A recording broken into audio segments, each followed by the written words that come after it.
Alrighty. So as you can see, I have named this one The Curse of the Siphon, based on the curse that you chose. So, alright. So last we left off, just quickly get back into it. You were in the tower, in the Elven Tower, and within the Elven Tower, there was this weird ghost entity, and it wants your face. So you are standing next to the stairway, however, it is blocking the stairway, and you drew your weapons. That was the last thing that happened. So this time, what we're going to do is you're going to have to roll initiative. Oh, man. Okay, just make sure. Okay, everything's good. Okay, let me see. There we go. Okay. Yes, 16. Yep. Okay. I'm gonna have to grab some photographs. Or we don't have to do that. No, we don't need to do that. Yeah, I just need to roll. That'll work.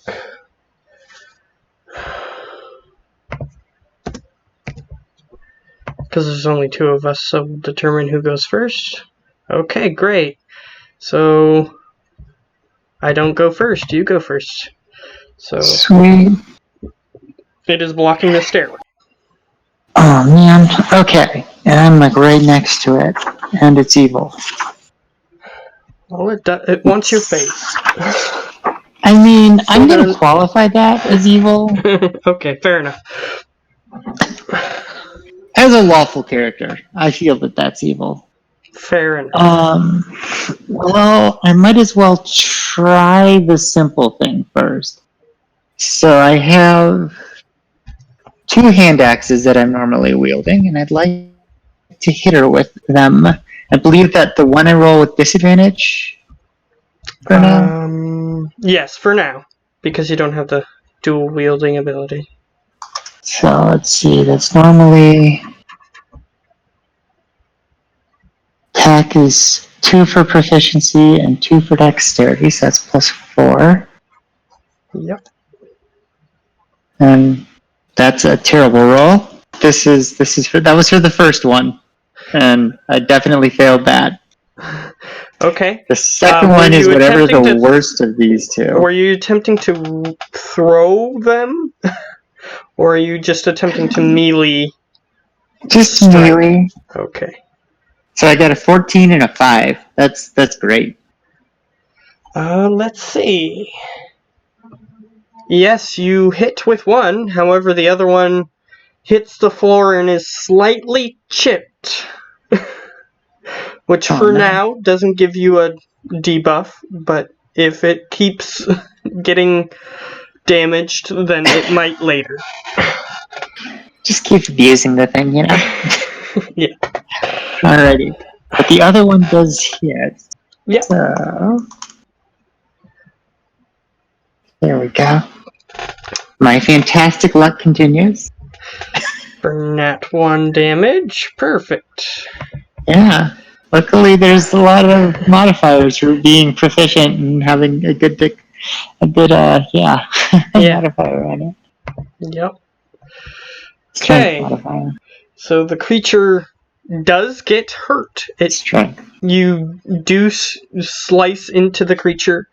However, it doesn't look like you're hurting it, but you do strike into the creature, so you have a feeling you're having an effect on it. Okay.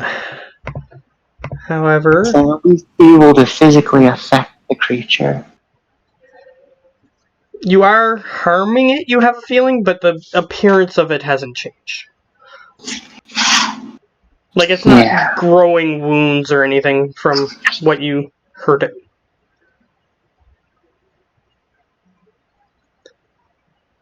You have a feeling that that's because it's a supernatural creature. Yeah, I have a feeling that's because it's a creepy ghost. Yep. But you are affecting it in some way because it does react to your strike. So, okay. The creature. Let's see.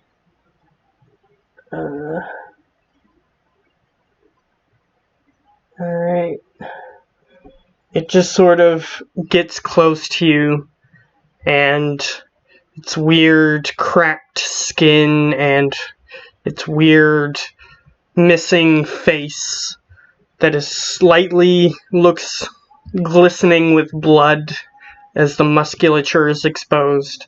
It just sort of looks at you creepily and says, I need your face.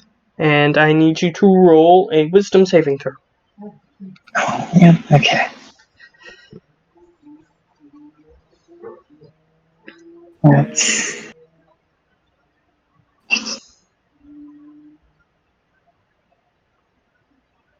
Yeah. Just the modifier, because I'm not... That's not one of my class saving throws. Yep. Alright. So, yeah, unfortunately, you look at this creature and you are slightly afraid by it for whatever reason. So, the only penalty I'm going to give you, because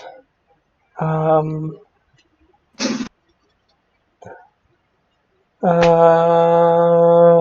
think it gives you extra bad things for a regular one. But for this one, it's just going to be you can't move towards it, and you get to repeat the saving throw each turn, and after your turn is finished. And you have disadvantage on attacks against it. So you don't have to run away. It's not that bad. So, don't have to run away, but can't really run through. Yeah. However, it is now your turn. That's all it can do on its turn. And do I notice anything else in the room, or is this mostly an empty room? You even look to where the table was and everything. The furniture is gone. The only thing that's in the room is those torches, which one of which you took. So you have that. But otherwise, there's nothing else. There's just the torches.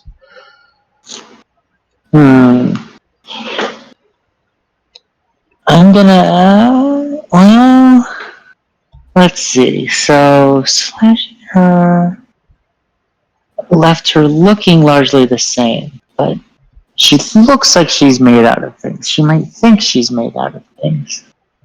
I'm gonna try brandishing the torch at her, actually. Okay. You take out the torch. However, you put out both of your torches. So you currently have no torch that's lit. That's a good point. Can I grab one from the walls? Am I tall enough to do that? Make it just straight dexterity. Just roll your dexterity with a d20.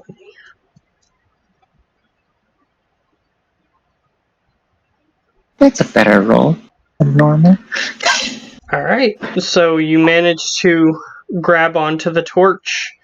You deftly do sort of like a slight wall run up to get you slightly higher, and you just grab the torch off of the little sconce, I guess, that it's being held by. And you brandish the torch. So what did you want to do with that torch? Stick it in her face and see what she thinks of it. Alright. Just see if it'll drive her back at all. I'll get you to make an unproficient melee attack, Alright. which is just So just a regular 120? it's a d20 plus your strength, I think. Alright. Oh, okay. You do come into contact with the creature. I'll get you to roll a d4. Alright. Alright. Let's see. Okay. The fire does come in contact with the creature, and blink, boink, and it does the same thing. It seems to take damage. It seems to get hurt, but its appearance doesn't change. There's no recoiling or catching on fire or anything, hopefully, like that. No, it's not catching on fire. Dang it. Hey, it was worth a try. Alright. I don't have any bonus actions I think I can take just. Well, since you have your axe in your other hand still, you can try to hit with that one. But that's at disadvantage because you put your torch in your main hand. That's fine. Let me roll that. I can't remember. You don't get the proficiency advantage when you're rolling with this. What does it change for? Like, there's the proficiency and the strength modifier on attack. Which of those do you get when you're rolling with disadvantage, if any? You get all the same stuff you would if you were rolling at anything else. Disadvantage. Okay, so you just roll twice and take the low one. Yeah. So disadvantage just gives you that. And that's a shame because you got a natural 20. But only once, not twice. Yeah, exactly. So roll your damage. Alright.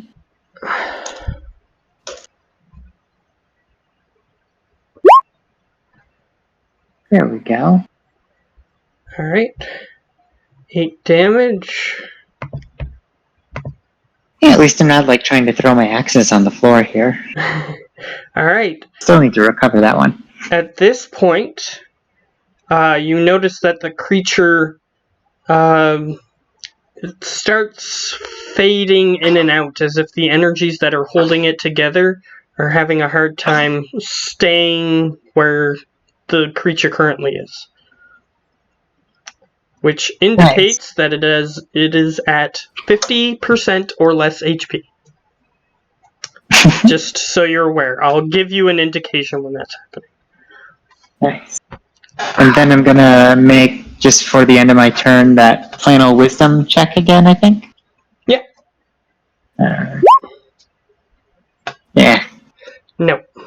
You cannot move closer, and you have disadvantage. But that's alright. So, the creature is going to now approach you. And, let's see. Yeah, that's fine. Yeah, it's just going to attempt to touch you.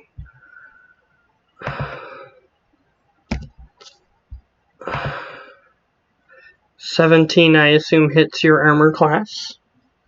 Yep. Alright.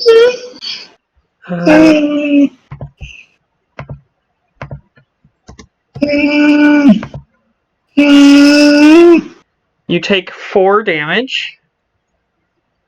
Alright. As the creature... I survived that.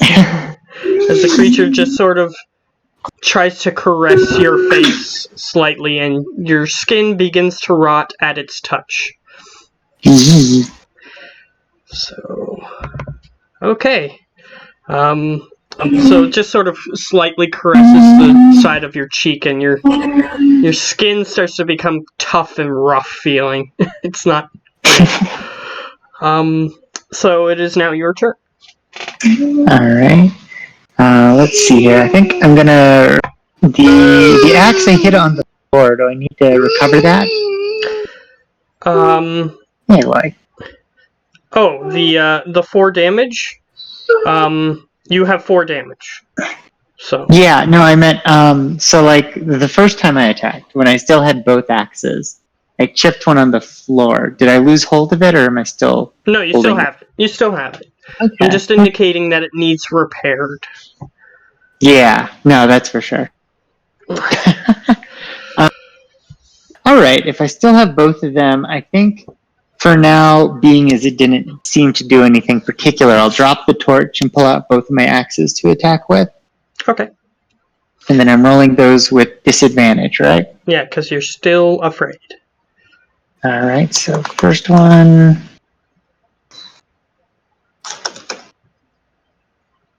That way I can just keep track of which one is which. That's the first one. 9 is insufficient, unfortunately. Darn. I don't even know why I'm rolling a second time, but I am. Just so I know. Alright. So your second axe is chipped against the floor. You're not doing great, unfortunately. Like some Okay. kind of level 1 character here. Yeah. Can I back up away from... Well, it's not worth trying to back up away from her, because then I'm just going to have to switch to throwing things. Yeah. And she's faster than me, I think we established. Yes. So... okay. So it's just this book. Oh, that's a shame. That definitely hits. Oh, for 5 damage. Alright, I'm still alive. I'm doing alright. Alright. She touches the side of your face again, and your skin begins to wither. However, this time it seems like she touched your face a little bit longer than last time. Yeah. I forgot to roll my wisdom at the last turn. Shoot. Oh, go ahead. Go ahead. I won't penalize you. Go ahead. It's not a good roll anyways. So that's unfortunate. Alright. Your turn. Alright. Trying to think. If there's any other easy way out of this. Basically, she floats all the way to the ground, right? She's not, like, above the ground at all. She can, but in order to touch you, she has to get close to you. So I'm saying that she's close enough to you that you can hit her. Okay. I was wondering if she was close enough that I could jump under her. Yeah. In the meantime, I think I'm just gonna have to keep just keep hacking away here, I think. Alright. A lot more options start to open up soon, but yeah, unfortunately you're level 1, so yeah. Let's see if this works. I don't know if I can roll inside of a message. I can. Okay, that might make life easier. So a 10, and then the second one. Unfortunately, 10 does not hit. Darn. But it doesn't mean. Yeah, you don't break It doesn't involve yourself. me throwing things across the room or. 11. 11 just barely hits the creature. Alright, just managed to graze. However, depending on how much damage you do, it might not matter if you just barely hit. So go ahead. There we go. 9. There we go. Alright.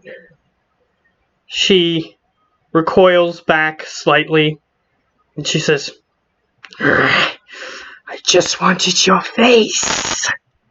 As she hisses and she tries to move away from you, which gives you an opportunity to hit her with your axe. Ooh. Which is why she hasn't been moving away from you. Is that also with disadvantage, or? Yes. Alright.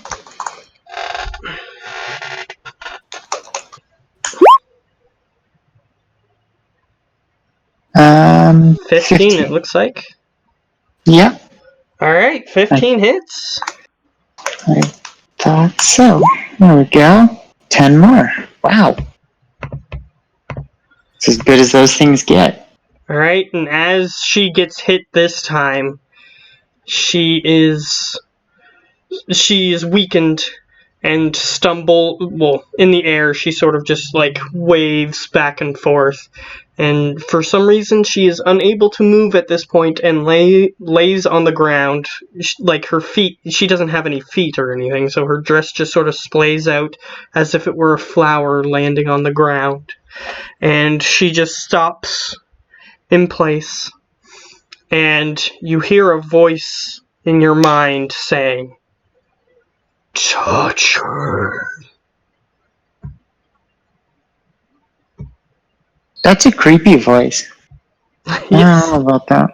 However, you heard the voice, and your vision goes slightly red when you heard it, like just at the edges of your vision, not like in the middle.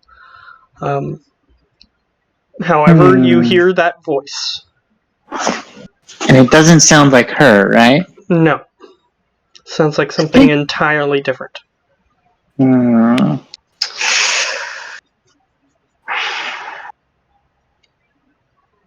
give it a shot. Why not? Why not listen to the creepy voice in my head? It's done me well so far. Sure. So you approach. She is unmoving. So you have a feeling that she isn't going to dodge you. You reach towards her. Just making sure. Yeah. Just like the edge, just like the edge of like her dress or something like that. Okay, you grab onto the edge of her dress, and your hand just starts heavily vibrating as you hold on to the dress, and her essence begins to go into your hand as she vanishes as if being turned into dust and being absorbed by your hand. And it starts at her top, just vanishing, and you see like the weird ghostly energy coming into your hand. And after a while, she is no longer present. And you feel slightly different. You don't know how to explain it, but you do feel different somehow. Weird. Huh. Just like feeling really weird, huh? Yep. Okay. And I'll let you know that you did one less damage than it took to kill her. So I gave you the opportunity to initiate your curse. So let's do it. So, you feel slightly different. However, the room is empty. You see that there's a staircase that goes up. However, you don't see any light coming from the room above. And you do remember that you heard something fall behind you, but you looked back and you didn't see anything. But that noise is still scratching at the back of your mind. What could that have been? So, I'll allow you to make your decision. Alright. Well, pretty beat up, so I think I'm going to avoid going much further up this place just yet. I'll definitely do one last check of the room before trying to head back to camp, though. Okay, you search around the room. There's no sign of that wooden table or the chairs that surrounded it. You don't see anything else in the room. You slightly peek up the stairs, however, it just appears to be a dark room above. But you would need to enter the room to see if there was anything in it.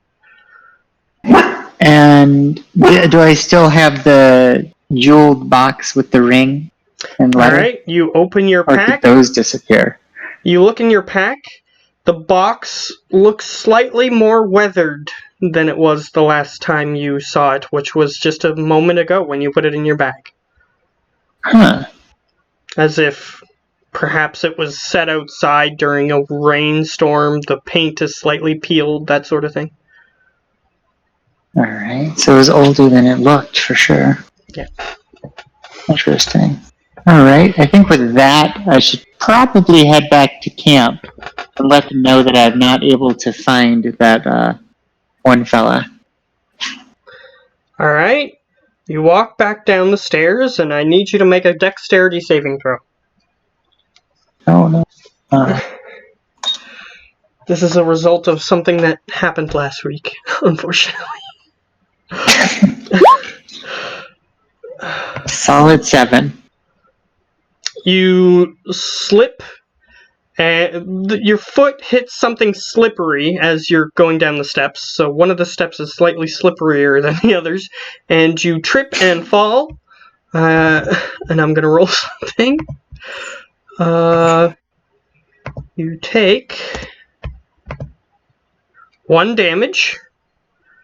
Alright.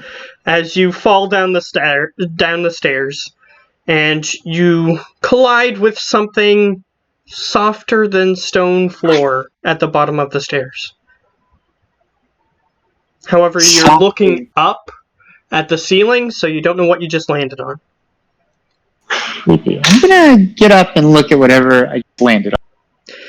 You look down and you see a man who has had his face sliced off. However, you see that he has tattoos that look reminiscent of one of those ruffians that you were traveling with. Ah, shoot. She was already a little beat up. That explains that. But, does he look like he's alive at all? Make a medicine check. Alright.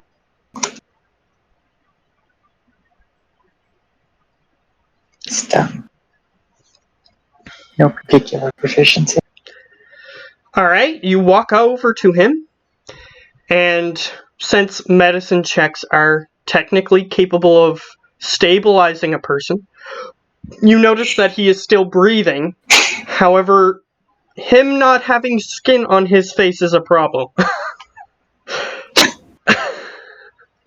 But you do manage to, with some quick thinking, you manage to, with that medicine check, you take out one of your torches, use the tinderbox to light it, and you heat up your axe blade, and you quickly cauterize around where his missing skin is to prevent as much bleeding as possible. So he screams out in pain. However, he will live.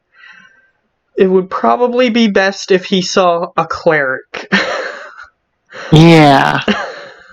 I suspect so. Alright. Hey there, guy. Are you able to stand up?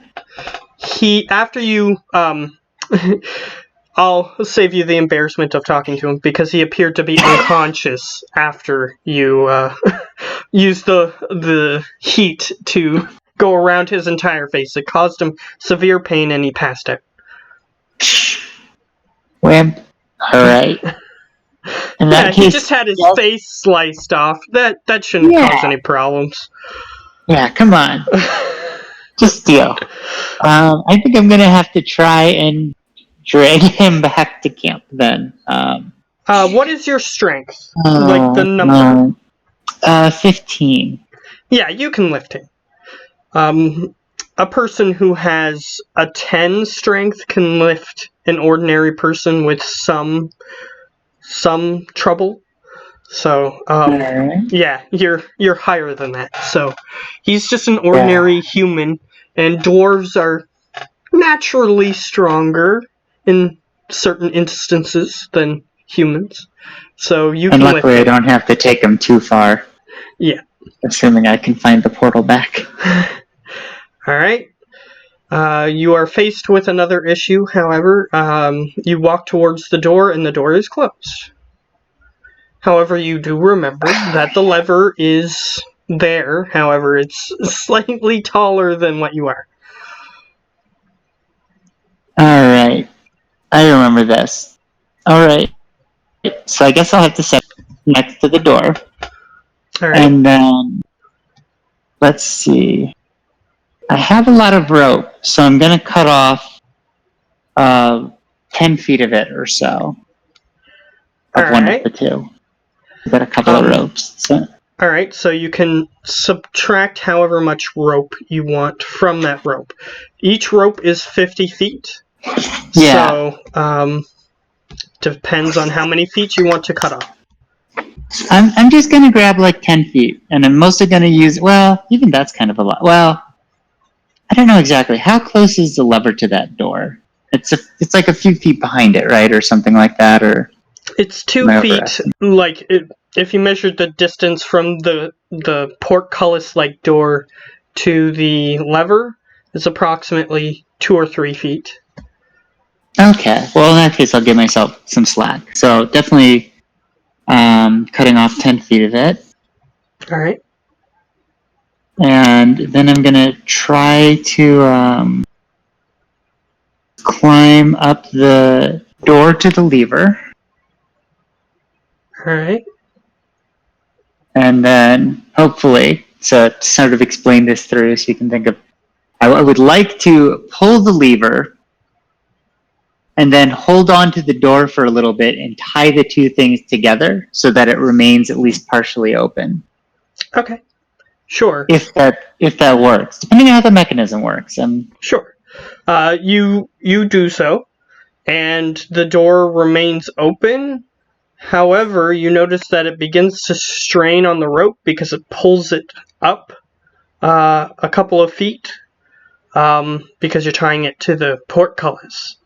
So Yeah. when the portcullis gets too high, then because it would go into the stone above. So Yeah. when it gets too high, the rope begins to strain against the lever. As long as it looks like it'll hold for a minute or two, I'm going to try and get this guy outside. Okay. It remains open. However, you do hear that the rope is beginning to strain against the pressure, like the force that is being put against it as it's being pulled apart. But you just do have a little bit of time before anything happens. Alright, definitely going to try and carry him outside then. Alright. Even though he's taller than you, you sort of hold him like in those movies where they're carrying dead or unconscious people. Yeah. And you manage to pull him out of there. As you're walking away, you hear a loud snap, and the door continues to remain open for a little while due to the mechanism, but then the mechanism eventually closes and you hear the door closing. Yeah. I just wanted to make sure I had enough time that I was, getting squished. Fair enough. So, you are outside, and the guy that you are carrying is outside. Alright, I guess I'll see if I can't find our way back. Alright. I'm hoping that if I go along the path we came in on, that I'll end up going through that same portal. Alright.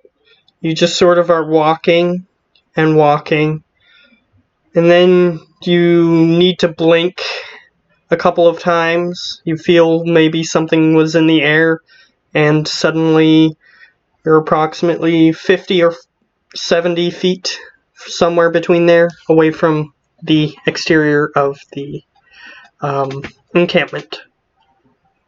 Alright. I'm gonna try hauling that guy in while shouting. I need somebody to come help. Anybody know some healing magic? Alright. The explorer guy, which I will give a name now. So if you want to keep track of that, you can. His name is... I thought I had it right in front of me. Yeah, his name is John Cabot. John Cabot. Okay. Yep, perfect.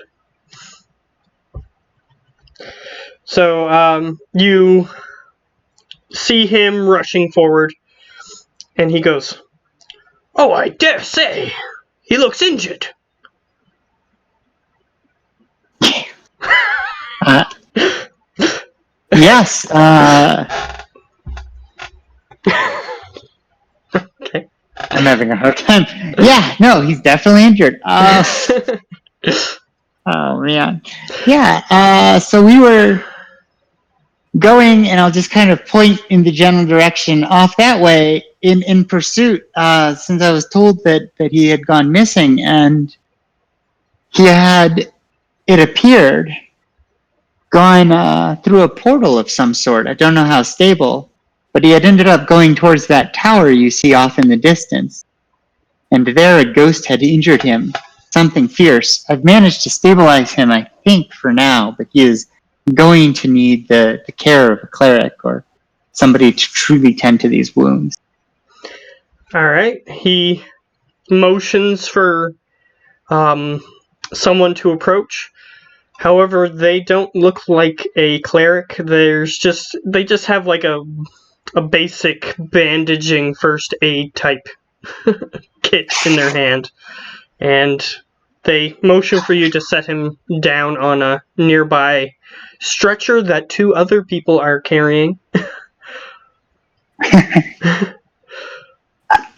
I think I'll go for it. I mean, unfortunately, I don't have anything better to offer him, so. Alright, they take him away. You have a feeling that he's in better hands than you, but they may not be good enough hands, but they're going to do their best. Let's hope he does okay. Although he did have a sweet facial tattoo, and that is now removed from his face. Either way, he had like one of those like kabuki mask tattoos. Yeah. But either way, you have a feeling that these are his best chances, so you allow him to go, and they start trying to fix him up as much as they can. And the man who had his tongue cut out also notices that he has come and then goes over to follow him. However, you are now standing in front of John Cabot, and he goes, "My word! This is definitely a situation." It is most certainly that. There was a banshee of some sort, but I have taken care of her and dispatched her. You may be quite formidable, considering 4 well-trained warriors had no chance against it, and you simply dispatched it on your own. I commend you. Well, I'm sure that they had the advantage. I had the advantage of them having worn her down. Perhaps, but still, your bravery deserves celebration. However, you didn't see the others? No, I did not. I only saw these 2. And you do appear injured, and he motions towards your face. So, I do commend you for your efforts. The others, perhaps we will be able to find them later. Indeed. It's surprisingly easy to get lost out there, so hopefully they've simply wandered in the wrong direction. However, if they do end up dead, I hope their death is swift. And painless. Yes, I've seen natives do much worse than even that. And he motions to the guy's face. Oof. So we are doing quite well, I would say. Only 2 losses so far. However, we will see if we can regain those losses. Yes. However, for tonight, I think you deserve some rest. Absolutely. Let's discuss it in the morning. And with that, I'm going to try and go and find somewhere to sleep. My cot. All right. How many hit points do you have, by the way, left? I have a few. I have 3 of them left. Okay. Not bad. Yeah. You even fell down some stairs that could have killed you. Yeah. That was actually a possibility if you'd rolled a 4 on that. Yeah, if I would have rolled a 4. Oh, well, technically, if you are at exactly 0, I have rules that if you get to exactly 0, you just become unconscious. So, Yeah. yeah, you would have been Somebody unconscious. might have found us eventually. Yeah. You would have been unconscious and not dead, but whether a person who would save you or a monster came to you before you woke up, that was a different story. So, either way, you find a place to sleep, and you rest, your face feeling slightly stiff from the necrotic damage that you sustained from the ghostly creature. And you still have this weird scratching, itching feeling in the back of your mind that when you touched that creature, you didn't truly destroy it, but something else happened that you're not entirely sure what. So that is gnawing at the back of your mind, and it troubles you as you begin to try to take a long rest. Mind. Eventually, you take an hour or two before you truly fall asleep, thinking of what could have happened, the context clues that you gathered. You're not sure of the quality of those context clues. What a story was attempting to be unfolded to you.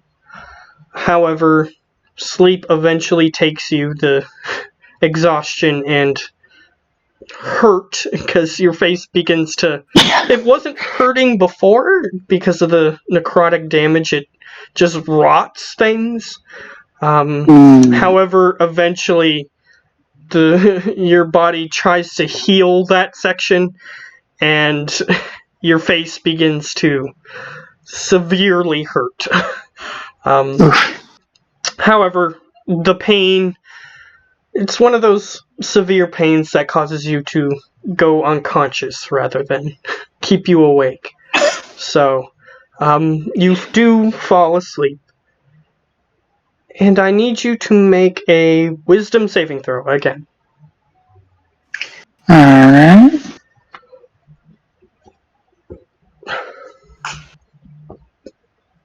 Alright.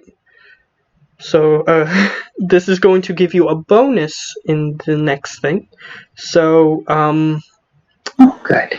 rather than not being able to control yourself, because this is going to be a vision. So you awaken in a black void. You don't see anything around you, but you appear to be in contact with something physical that prevents you from falling. However, you just see black, and when you look at yourself, you can see yourself, but nothing else. Okay. So purely black. Do I hear anything? Not at the moment, no. I think I'll just quietly try to reach out around me and make sure I can't feel anything else. Alright, you reach out, and as you're attempting to grab onto something, you don't. However, as you do that, you hear a voice saying, "Stop struggling." Who's there? It is I, the one who told you to use your abilities.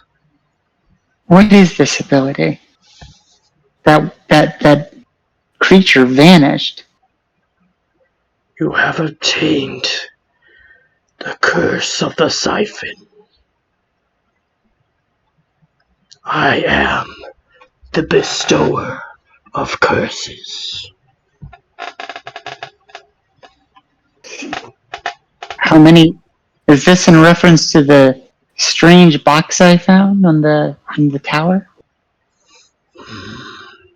The fact that you even found the box is commendable.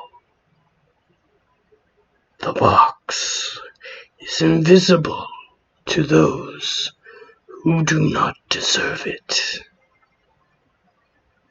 So are you saying this is a curse or a gift? Who's to say? Depends on how you use it.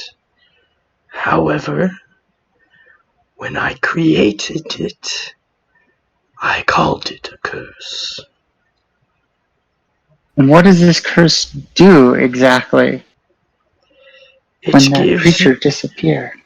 it gives you the life essence of other creatures. Since the creature you absorbed is purely energy, then the energy was bestowed upon you. However, since this entity was cursed, so too will you exhibit symptoms of its curse. Is there any way to expel this energy? Yes, as long as you bestow the energy upon another.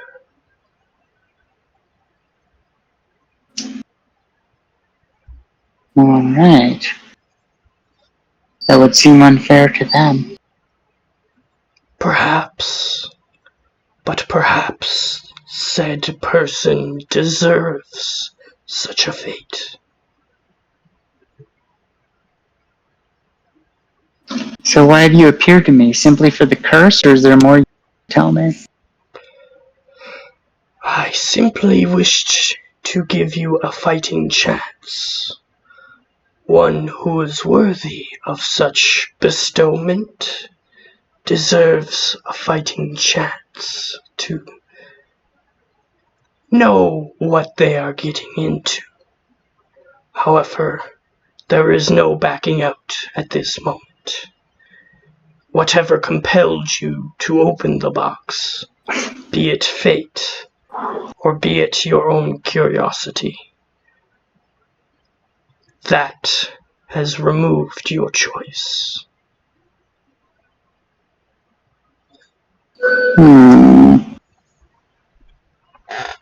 Curiosity, mostly. Unfortunately. Curse. I will remain here for the duration of your rest if you have more questions. So much I simply don't know. I don't even. Well, I will warn you, I am not omnipotent. I do not know everything, but I do know some things, such as the things that happened within my lifetime. When you were alive, was there a great tower near you? A green tower? Yes, the House of Treasures.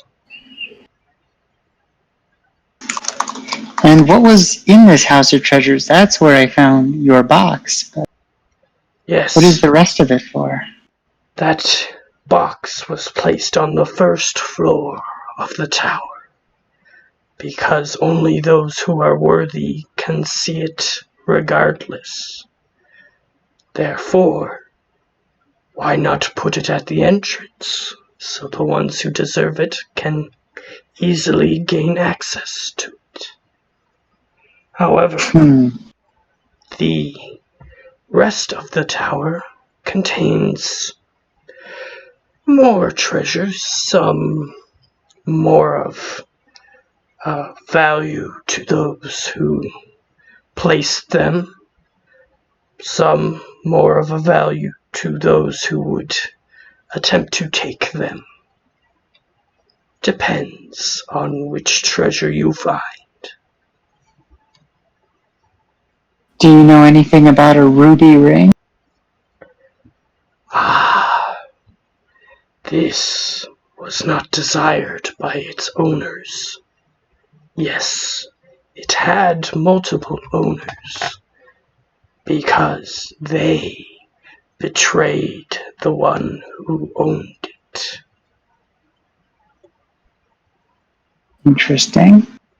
Why would they do such a thing? Well, because they betrayed them. And he motions, well, you feel some sort of, it's kind of like a wind behind you, and you turn around and you see the living person who looks, or a living elf, who kind of looks like the woman who was cursed, and you begin to see a scene being played out. And he says, I was attempting to block this, but if you wish to see it, I can still show you.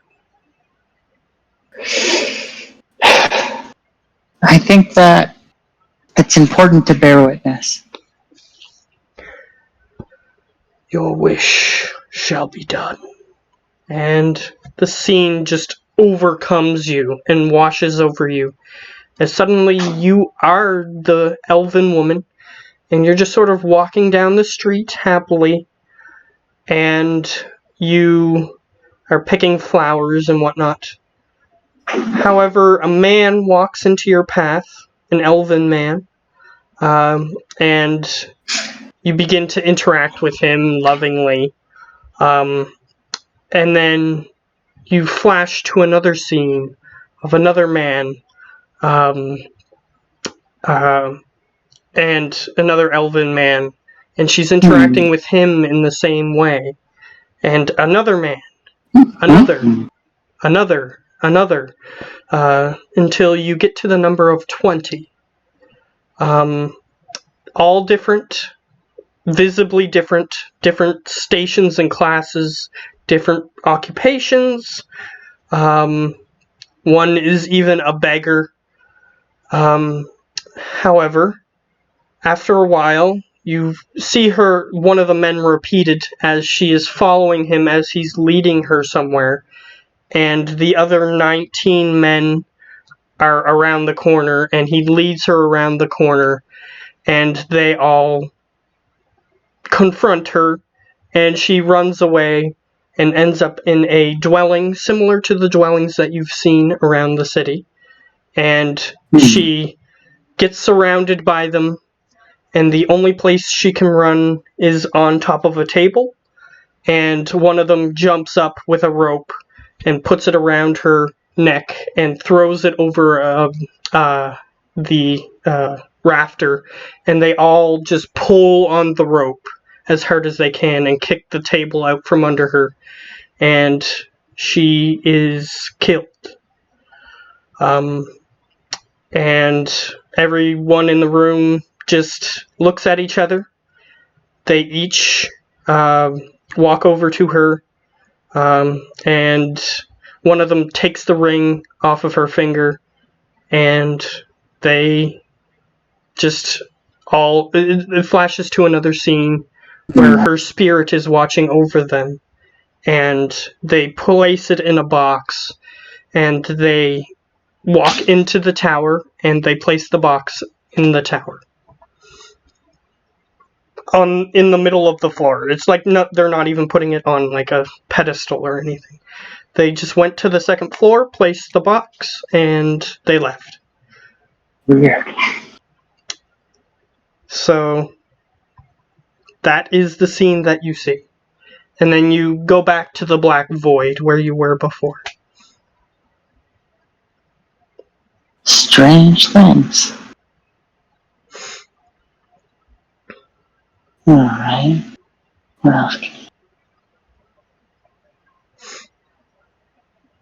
his voice echoes within your mind saying, "This was accepted because the law demanded at that time that those who, elves who use their beauty for evil rather than good should be killed. This, at that time, was justified."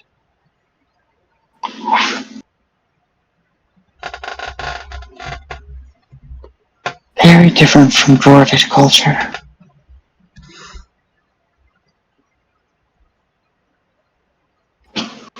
Usually the only wrongdoing is giving each other bad beauty tips for their beards. There is more to this story I can show you. However, it is the other side of the story. She wishes to cause you to believe that she simply loved too much and they killed her for it. However, there is more to it if you wish to see it. Perhaps another night. Alright, though I'm not sure if I will be able to contact you again anytime soon.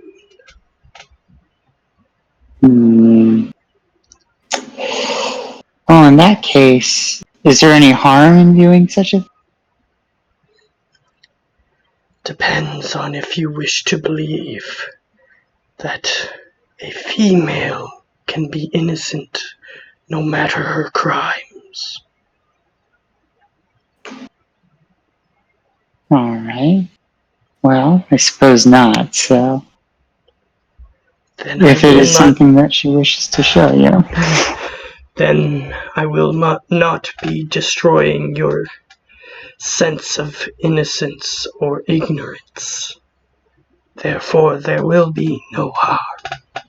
And you feel the wind again, and you see a scene being played out where she is interacting with the homeless beggar, and one of the richer looking elves sees her doing this, and he walks over to the homeless elf, and he begins to start beating him up, and she giggles over this and runs away.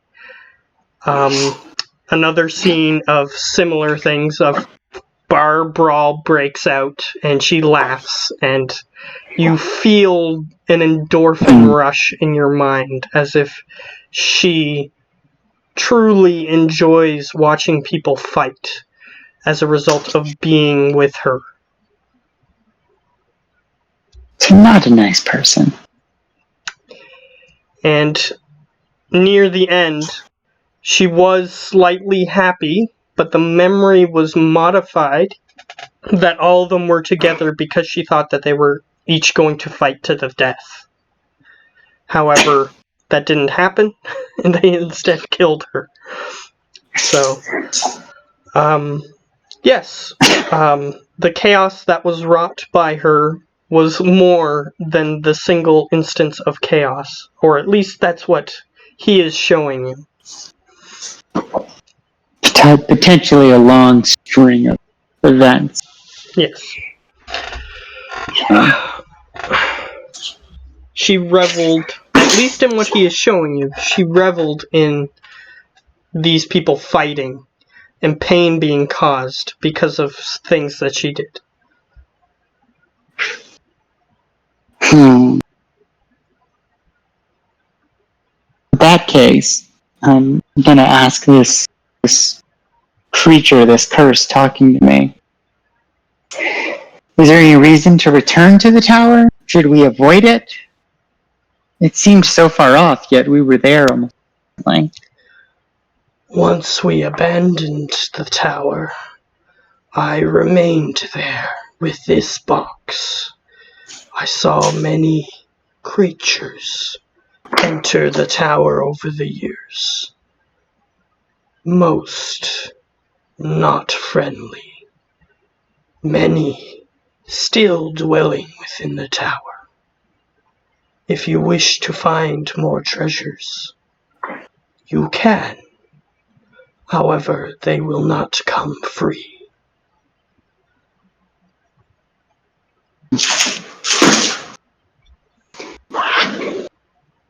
And I'm guessing that I probably shouldn't share this too widely. Well, you are the one who was deserving of my box. Perhaps your judgment is fate. Whatever you decide is what the fate of the tower deserves.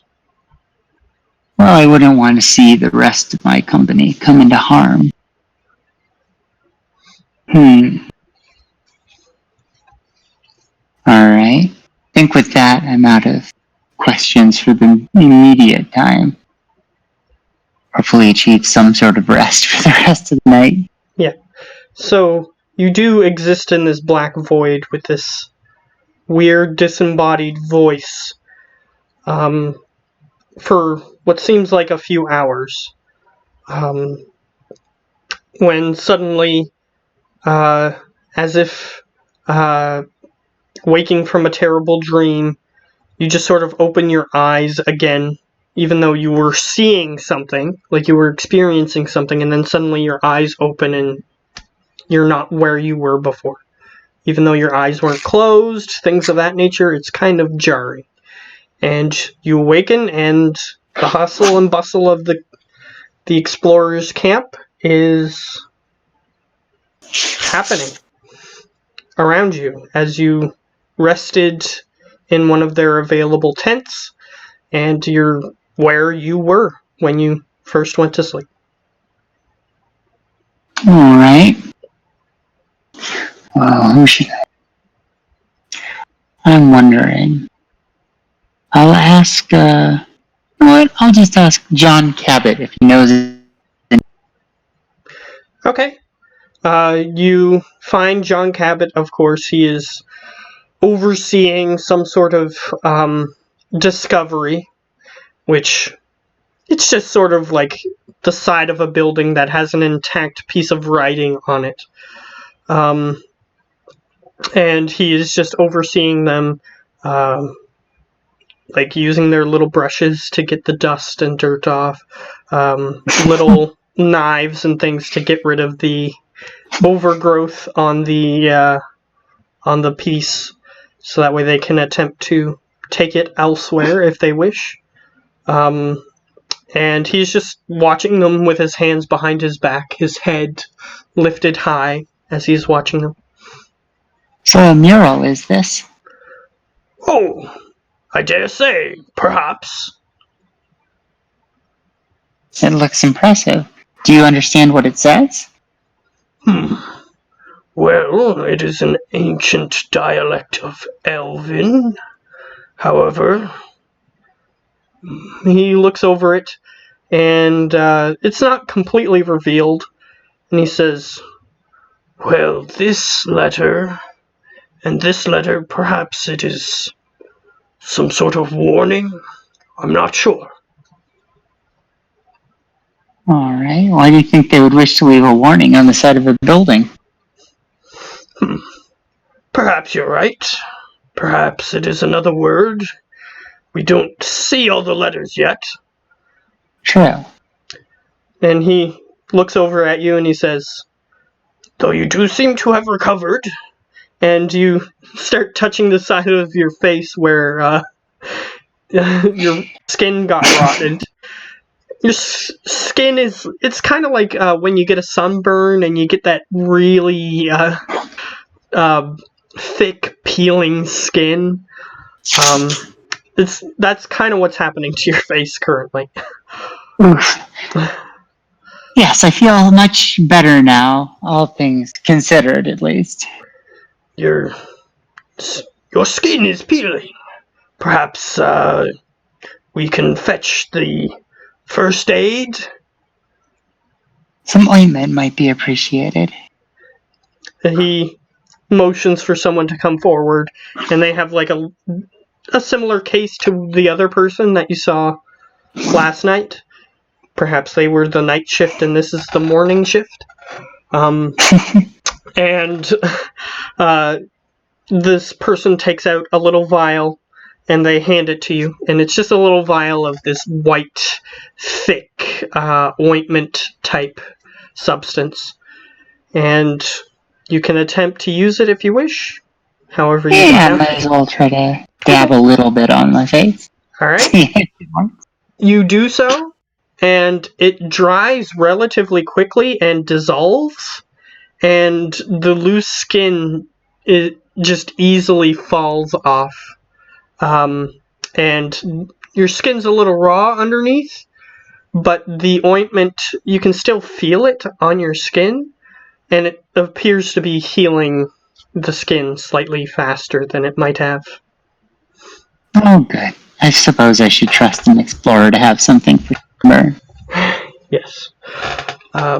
They said, and the little person who gave you the ointment says, "It's a simple skin treatment."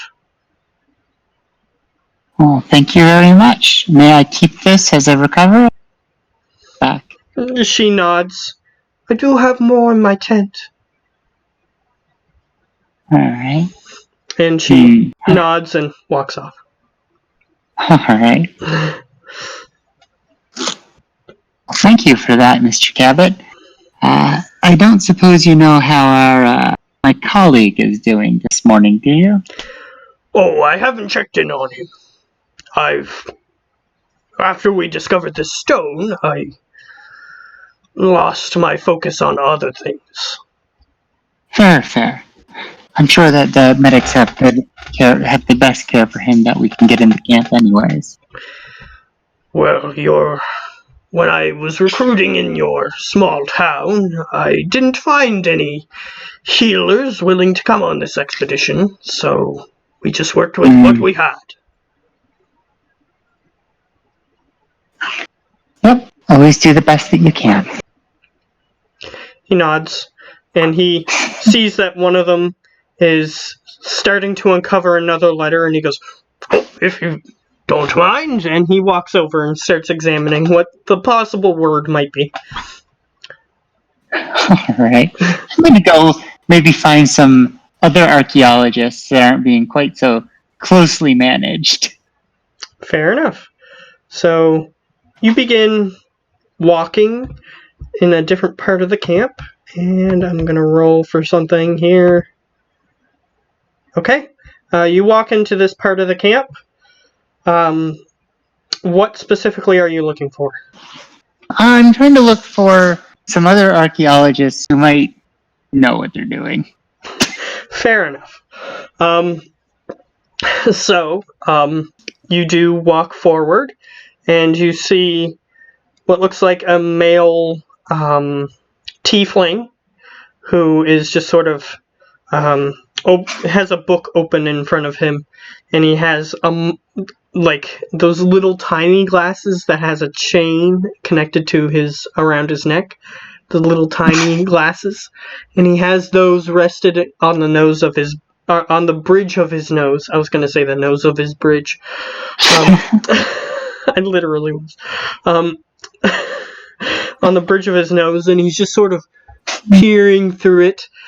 This tiefling apparently has bad eyesight, which is relatively rare among tiefling due to their demonic and devilish backgrounds. They usually have supernaturally good eyesight, so the fact that one needs a visual aid is very interesting. However, you see him just sort of studying this book.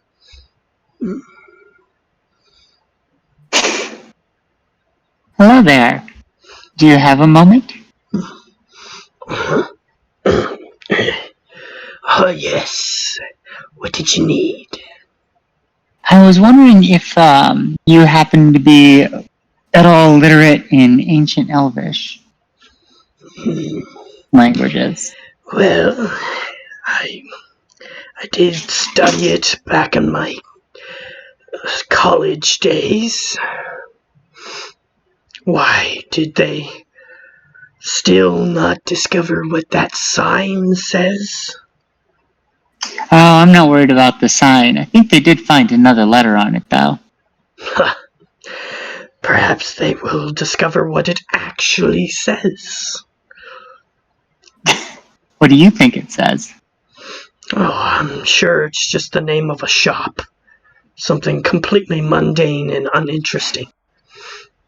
Considering the Alright. shape of the stone, it was probably placed on the roof of a building. Well, that makes more sense than a warning in the middle of town. I'm gonna reach for that box and see if I can't pull the letter out of it. Sort of turn around and do that behind my back. Alright, you turn around and the box is in your pack. It's like you have like a circular box, like one of those candy boxes, the cheap ones. It kind of looks like that, except it's made of gold. And you take it out, and you're looking at it. However, he looks over and he says, "What are you doing?" Oh, just trying to grab something to ask you about. Well, I don't see anything currently. Just 1 second, and I'm gonna open up the box and try to pull the letter out, hoping it's still in one piece. Okay, so here's what I'm going to re-describe because it has been a week. So I don't blame you for forgetting. However, the box, the cover that you opened, is only 1/3 of the box. It only opens to 1/3 of the box. The section of the box. I thought I had something with the ring. Oh, the box with the ring? Yeah, I'm I thought you were taking out the other box. letter. I thought you were taking out the other box. No, the other one fused, yeah. Yeah, well, they're two boxes, so I got a little confused. Yeah.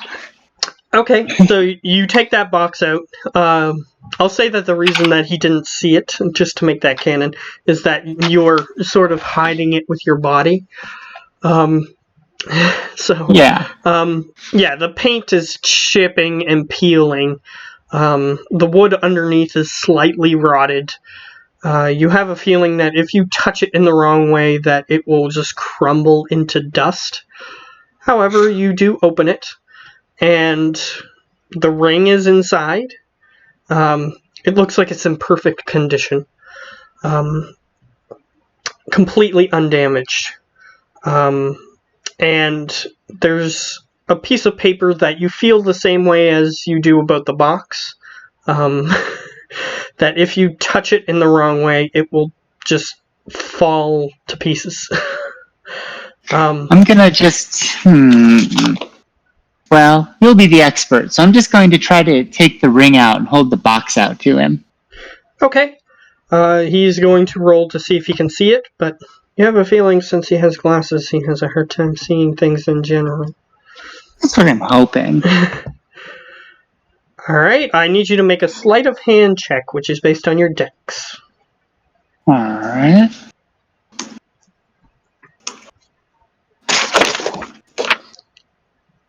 Yeah. Alright, you managed to pocket the ring, and he doesn't notice that you took something out of the box, but he sees that you're now currently holding something in the other hand as a result. And he goes, "Oh, yes, that's quite an interesting box. However, Yes, it doesn't have writing on it." No, but inside there's a fragile-looking letter. Just a moment. And he walks over to a chest that's nearby, and he opens the chest, and he takes out some gloves, and he puts the gloves on. They're just white cloth gloves. And he motions for you to come over as he's straining to look at you. Alright, I'll bring the box over to him and just kind of say, well, I had some trouble the other day with looking at things on my own, so I wanted to make sure to talk with somebody else about this one. Oh, yes, yes. And he sits back down and he places the box on a small little, it's a very little cloth table that's held up by little pieces of wood. Like the wood is hooked into little holes in the cloth as to keep it spread out. And he places it on this little cloth table. It's easier to transport than a wooden table. And he places it on the table. And he just sort of looks it over and he says, seems like it's from about the era of when the elves left this place.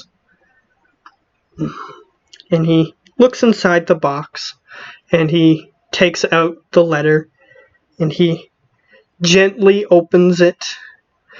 Although you look at it and you have a feeling that he's scared to crack it into pieces or whatnot, because it's folded into 3 sections. And he just looks it over and he goes, well, strange. Seems to be referring to a dead woman that multiple people killed in ancient times. And it says there should be a ring with it. He looks in the box and he says, perhaps someone removed the ring after this letter was written. Oh, man. As a lawful character, I think I'm predisposed to show him the ring at this point.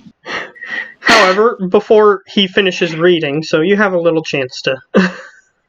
before he finishes reading, he goes,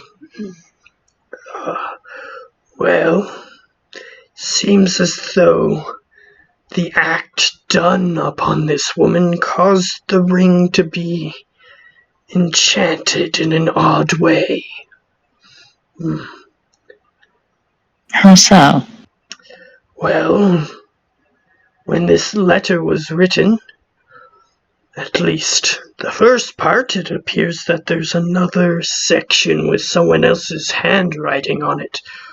The first section says that one of their number died, and they wish to contain it within the treasure hall.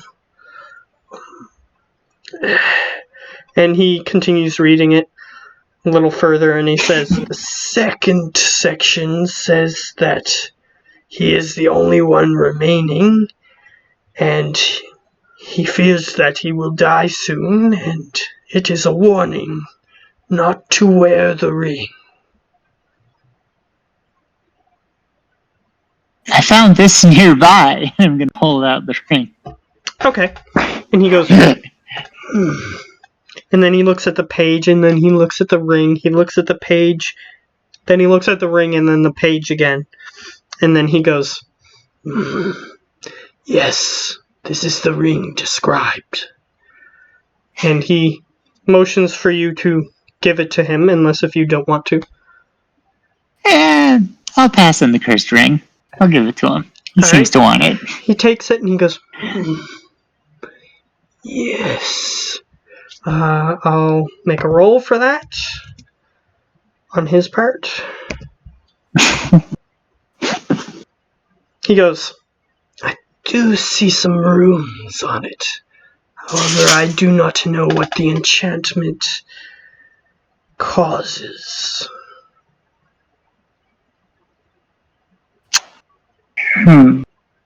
This is at the time of her death? Well, he describes I'll give you the basic rundown of the letter, because he can translate it word for word. Luckily, this isn't extremely ancient writing that he might not understand. This is relatively new writing that elves that are still alive can speak. So luckily, he knows what this says. Because elves can live up to 1,000 years. So, yeah. The time of when they evacuated this area was approximately maybe 800 years ago. comparative to what is currently what the current time frame is. So some young elves might still, old elves at this point. I mean, ones who were young when this was evacuated. Yeah. Yeah. So they could have been maybe 100 or 200 years old, so they would be fluent in how they spoke here. However, Yeah. he looks at it and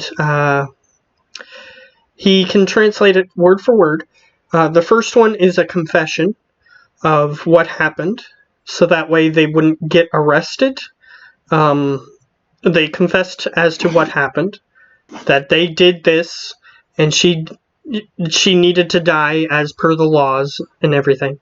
But they needed to confess to doing it, because if they didn't, then they would possibly be arrested for murder, because murder laws did exist.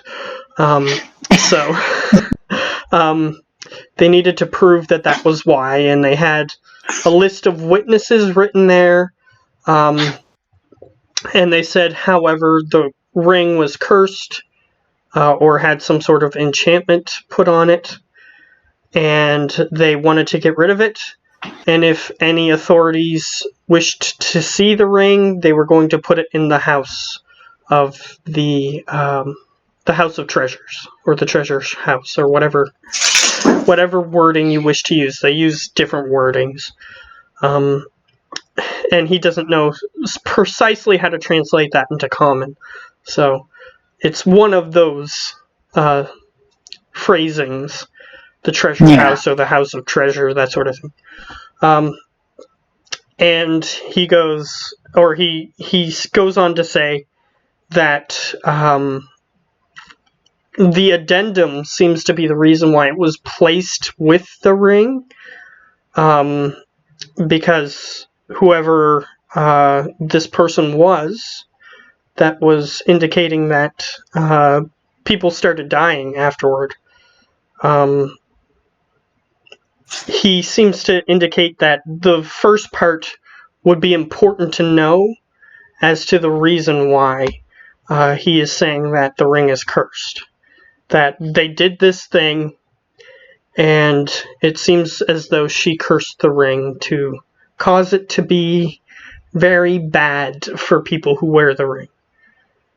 Sort of an instrument of revenge. Perhaps. It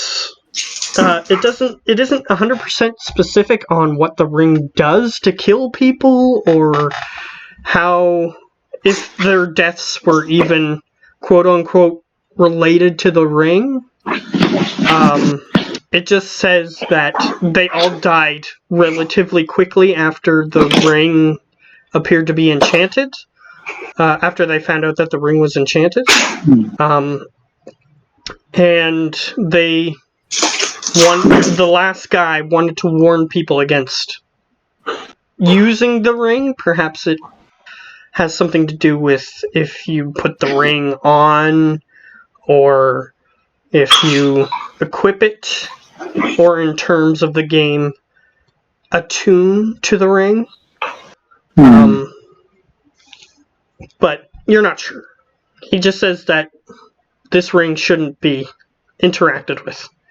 However, the man saw that you were carrying it, so he just was looking at it, and he saw that there were arcane runes on it, but he can't tell what they say. Alright. Probably some other magical language, not just regular elf. He says, well, for spells of enchantment, you need to engrave draconic runes into the object in question, and the runes cause it to be enchanted. If the runes are removed by magic or by some other means, then the item disenchants. So, depending on how powerful the enchantment is, determines how hard it is to remove the enchantment. Interesting. However, I don't know what this enchantment does. Usually the phrase is, if you know what they do, what school of magic they relate to, you can ballpark what they do. Alright. Now I suppose the expedition should be us to return as one of its antiquities, yes? Well, we would appreciate it. However, it is an enchanted ring, and most things that are enchanted deserve to be used. However, the warning of the curse may dissuade people from attempting to use this. So, I leave it in your hands. You are the one who discovered it. Therefore, it is your decision whether or not to use it. Well, thank you. I will leave the box and letter with you, as you seem much more fit to take care of them. But I think I will keep the ring on my person for now and see if I can't find somebody to discern what it does. And then maybe that decision can be made with full knowledge. Okay, fair enough. I will hold on to that for you. However, do you mind if I make a quick sketch of the ring to put with this exhibit, in case you do not return it? Oh, certainly. He quickly takes out a fresh sheet of paper, and he places it on his little cloth table, and he quickly just does a general sketch. And he says, I'm not the best drawer, but it will give the message across to those who I wish to give this to make it look decent. And he just sort of quickly draws it. It's just a simple circle with a circle inside of it, and then like the little bump on the top. And he labels the different parts, like this is made of gold, this is made of ruby, that sort of thing. Yeah. And I feel weird just putting the thing on. You can, as a player, you can put it on, but or as you can make your character put it on. It's up to you. But you do have a warning, and I will say that I don't just give warnings like that for no reason, usually. However, it could be for no reason, but I think I'll get it identified properly. Fair enough. Alright, so what else do you wish to do? Alright, well now that that's taken care of, so that they won't hate me, I'm gonna go find those two that got injured last night and try and see if they know if their partners, the other two, returned. Okay. You go to the medical tent, which is just a slightly separate tent from everywhere else, just in case someone gets some foreign disease and they need to quarantine them, which tends to happen on expeditions. Yeah. So, it's kind of like people getting malaria and stuff today. They would have gotten diseases like that just by exploring. So they have a tent cordoned off for that. However, they don't have anybody who is currently super infectious, so they have the one guy who had his face ripped off in there. And you walk into the tent, and you just see that he currently has a white something on his face, but you haven't approached. You're just at the entrance of the tent.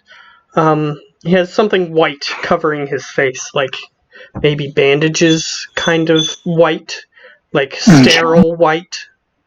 Not like a white person white. It's like a bright white color. Yeah. And you see his friend just sort of sitting there, the guy with the eye patch, who had his tongue cut out. He's just sort of sitting there with. He's sort of. He's got his head pointed down, and you hear the occasional. Perhaps he wasn't sleeping, trying to keep his friend company to see if he would wake up, and he eventually fell asleep. So there's those two, and you see somebody, a small halfling woman, just sort of tending to the guys who had his face ripped off. So those are the things that you see in the room, other than like Right. a medical table and those sorts of things. But Yeah. those things aren't important unless if you need to interact with them. So, Nah. so I'll go over and just ask the woman, is it okay if I wake up this guy? And just kind of point to the guy in the chair. she goes, I don't care. Alright. And is the other guy going to possibly make a recovery, you think? Well, he is currently stable. Though that is not to say that he won't get infected. The reason we have skin is to prevent foreign bodies to enter our, body, if you will. So, him not having skin on his face indicates that he is prone to things such as infections. It's a recent discovery, but it is a discovery nonetheless that places where you don't have skin, infections tend to happen. So it's mostly a waiting game. To see. I always thought it was an imbalance of the humor. Oh, the humor's argument, while it did have its merits for some time, it has been largely put in the past. We now opt for small entities that invade people's bodies and cause harm. Though the nature of these small entities is up for debate. Some call them demons. Some call them bacteria. Some call them dirt. We don't know. Well, demons I have run into, quite possibly in that camp. In the meantime, I think I will ask this fellow if either of his comrades had returned last. Alright, he startles awake. But you do remember that he has his tongue removed. So if you wish to communicate with him, you will have to be creative. I'll do all of the talking. I just need to ask him the one question, really, and just say, so did you realize that there were a couple of other that were missing last night? And then just kind of gesture, point up and say, just point up for yes or point down for no. He points up. Do you know if either of those two came back yesterday? He points down. So they're still missing? He shrugs. I suppose so then. Well, in that case, I suppose I should probably go and look at them.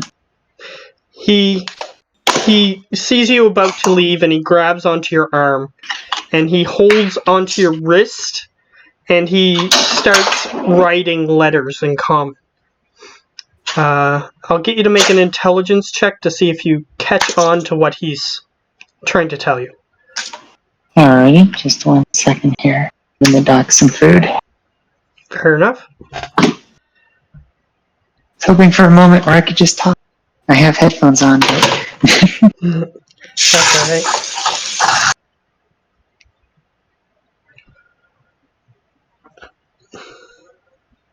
She gets really upset if she doesn't get dinner.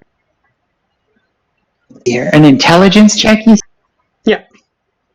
Oh, that's the hard one.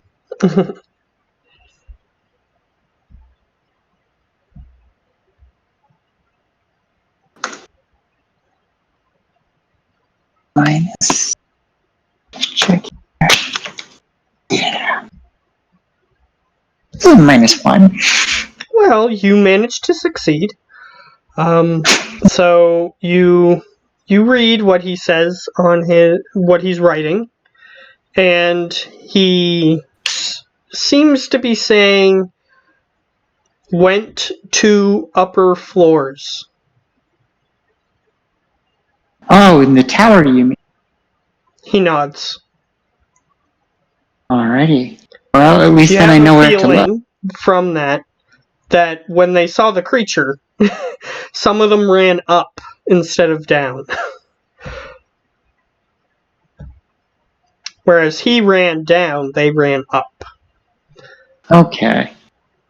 Well, that's a dangerous place for them to be, but hopefully they've managed to find somewhere to hide. He nods, and he, still holding onto your wrist, continues writing. And since you did well on the other one, I'll say that you managed to catch this one. And he writes,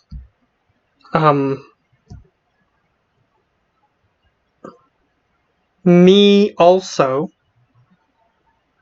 got tongue removed on next floor. Oh, this wasn't from the Banshee, was it? He shakes his head no. Alright. I'll have to be very careful.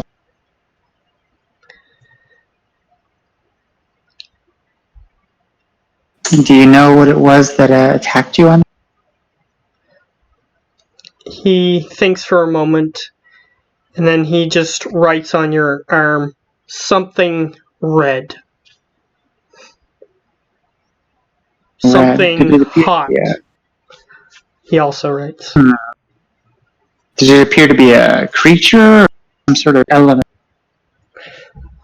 He thinks for a moment and he says, not sure. Alrighty. Well, thank you very much for the advice.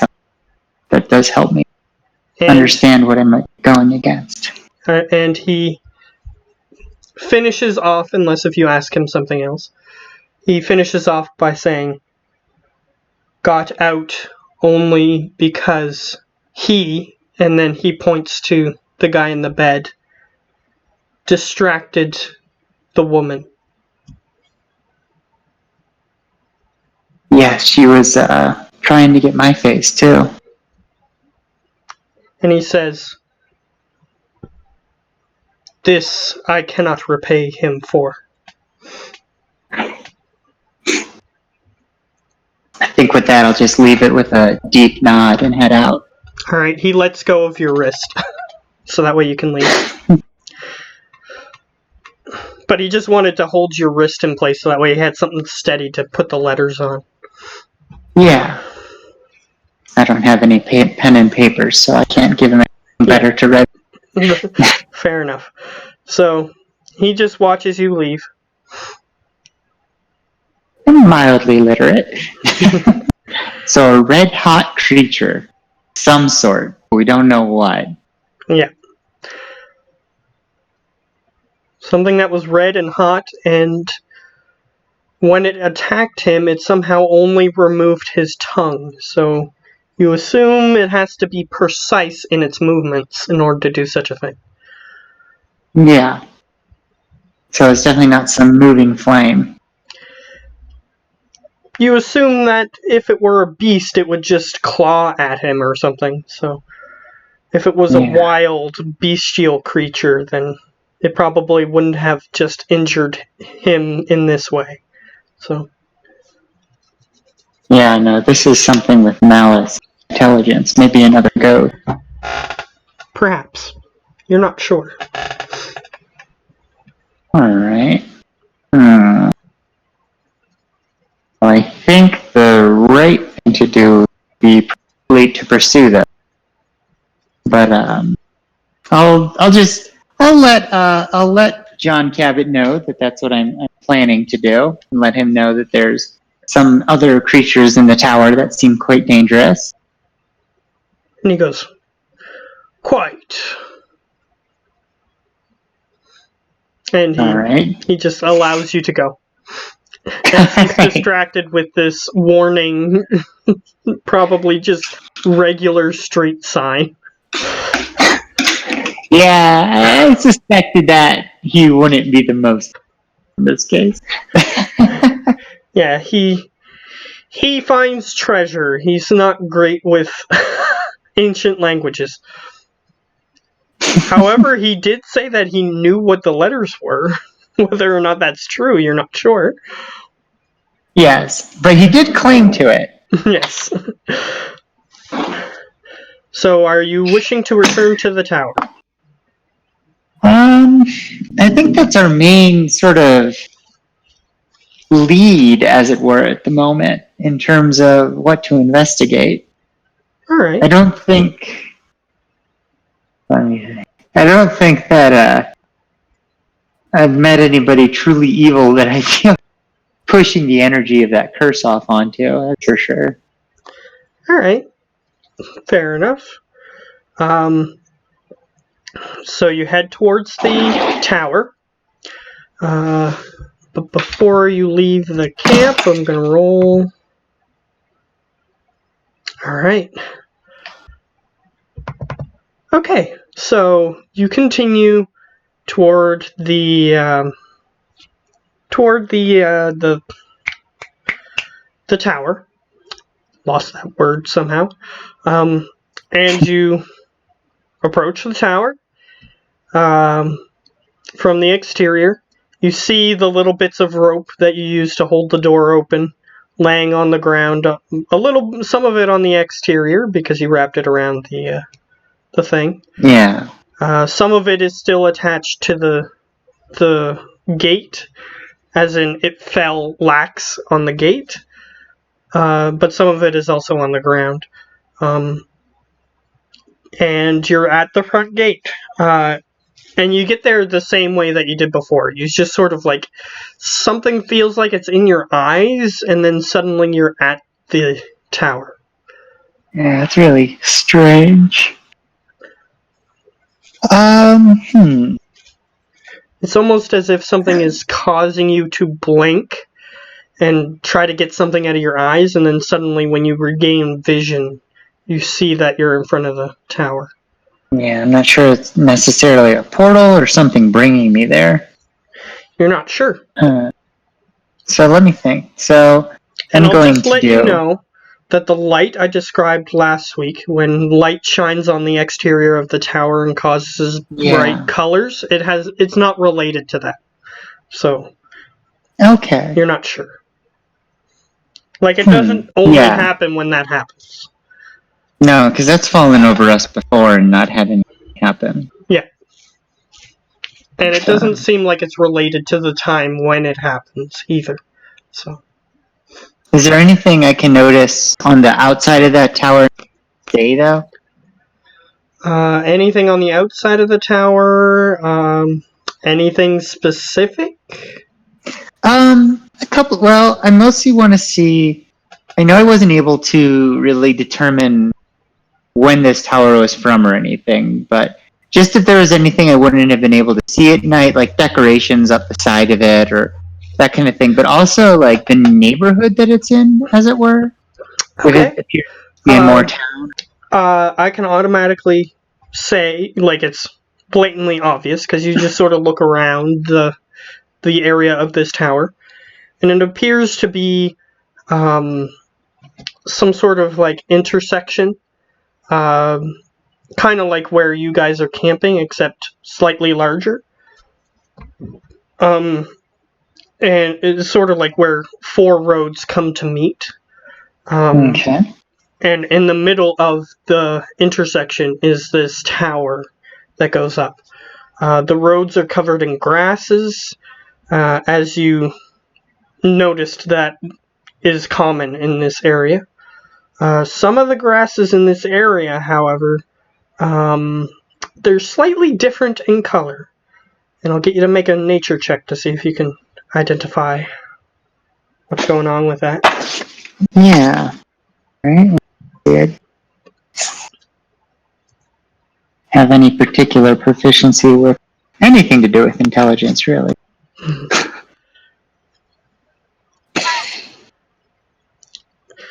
You do get one thing, because you didn't nat one. On your way here, when you were walking through the Moonlands, there was grass of a similar color, but you're not sure why it's that color. Sort of a bluish purple color. Okay. Interesting. So I'll say that with that roll, you assume that perhaps it just seeds from the grass from a nearby land just somehow got here and managed to grow some grass. So you kind of dismiss it. However,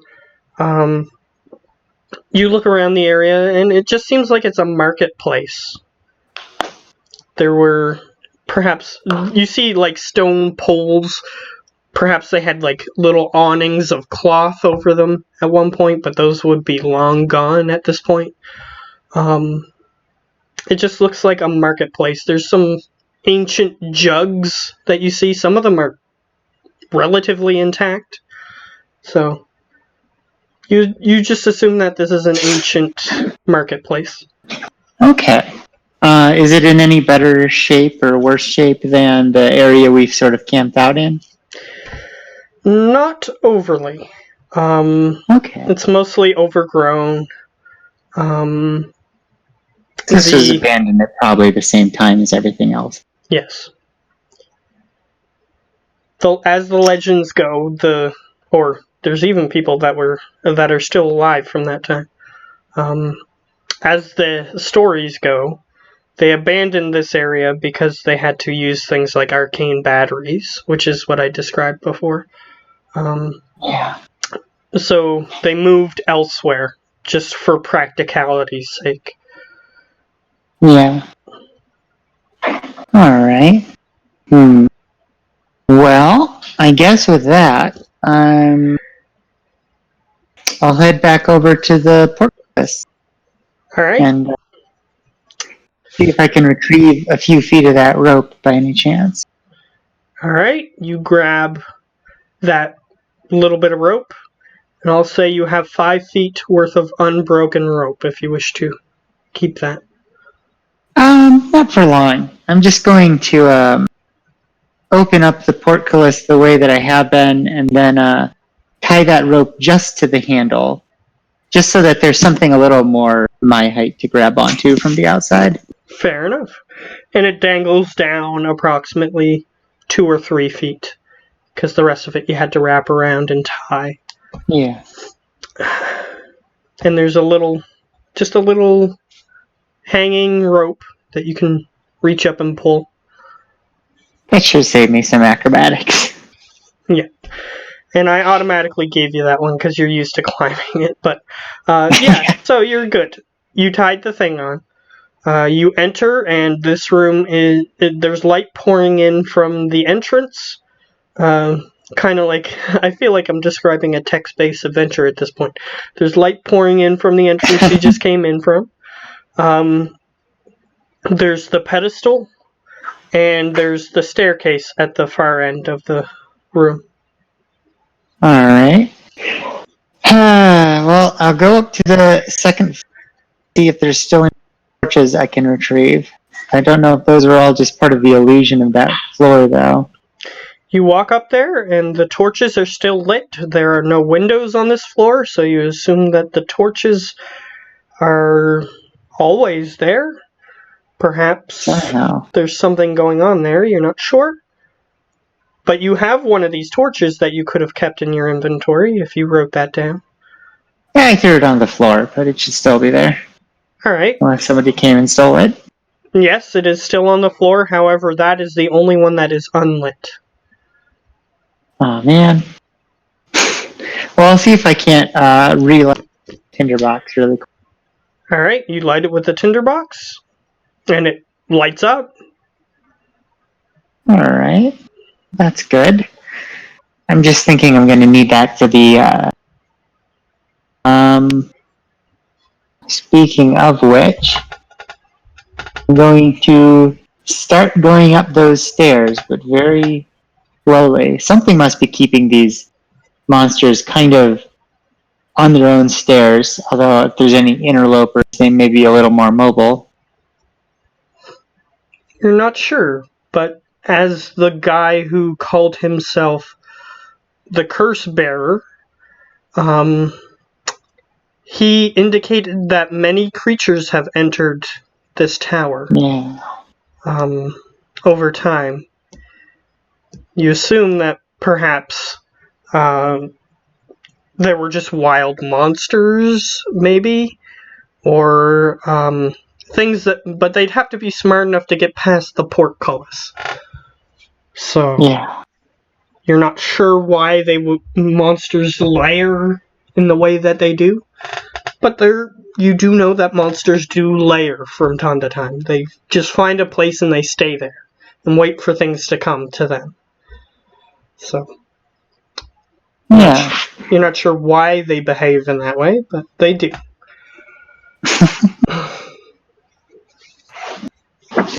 Alright. Well, I'm going to try to just kind of torch out first, peer up into that third floor there. Alright. See if I can't determine this fiery thing. Okay, so you climb up the stairs, and you look at the third floor. This room has no torches. However, there are also no windows. But you look along the sides of the wall. You do have dark vision, so you can see a little past your torchlight. However, you can't see color past the torchlight. Because that's how dark vision works. It's all grayscale. So, you look and you see that there are torch sconces. Like the torch, the things that hold the torches on the wall. And you see that they are all empty. The next thing that you see is you can't see all the way to the other end of the room, but you do see, like with dark vision, you can't see it naturally using your dark vision because that's a little too far away. However, at the other end of the room, it looks like something is in the room that is producing a small amount of light. It kind of looks like a volcanic stone that has cracks in it. It's large and round, and it's just sort of sitting at the opposite end of the room. It doesn't seem to have noticed me at all, even though it hasn't moved yet. Alright, and there's sconces. So, for my own sanity, I'm going to go down and grab a second torch to try and sconce up here while holding on to my first one. Okay. And when you come back up, you notice that the rock is in a slightly different position. Creepy. Alright, well, keeping my eyes on that thing, I'm going to go over to the wall and try to kind of set up the second torch into the sconce if I'm able to reach it. Alright. That is going to be a dexterity check, so just your dexterity and the d20. Because you're not looking where you're putting it, because you're looking at the creature. No. Okay. Yeah, no, I'm definitely... Yeah, so you're doing, if you're familiar with SCP Containment Breach, the creature where you have to stare at it or else it kills you.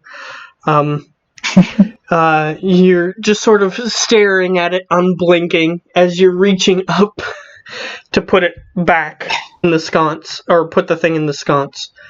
And it remains in the sconce, so you have a feeling that you managed to get it in there. Whether or not it's perfectly in there, you're not sure because you're not looking. But you managed to put it in, and it stays in place. Good. Alright. I'm gonna wander the room little bit away from that thing and just see if there's anything else in the room that I can see now that it's partially lit. Alright. Make an investigation check. Right?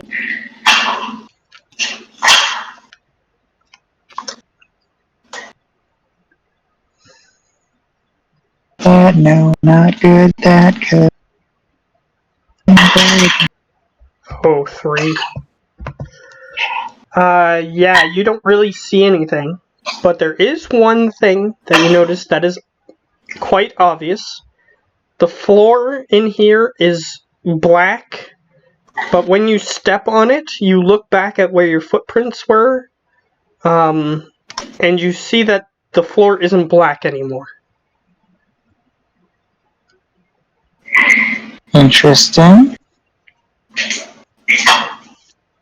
Does it look like I'm just leaving dirt on the floor? The floor itself is a little different. You look at the floor, and there's appears to be some sort of black substance on the floor. And when you step on it, it gets stuck to your boot. Alright.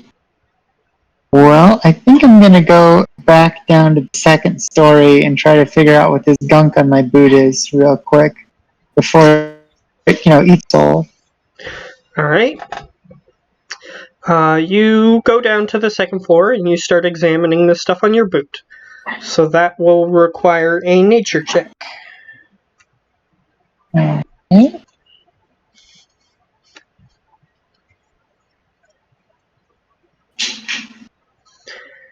Alright. I'm not sure. All of my intelligence checks are getting better and better here. So. You sort of just look at the bottom of your boot and you just sort of use your hand to see if it just brushes off.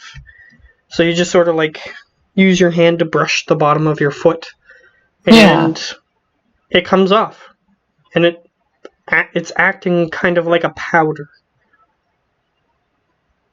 However, you're not sure what the substance is.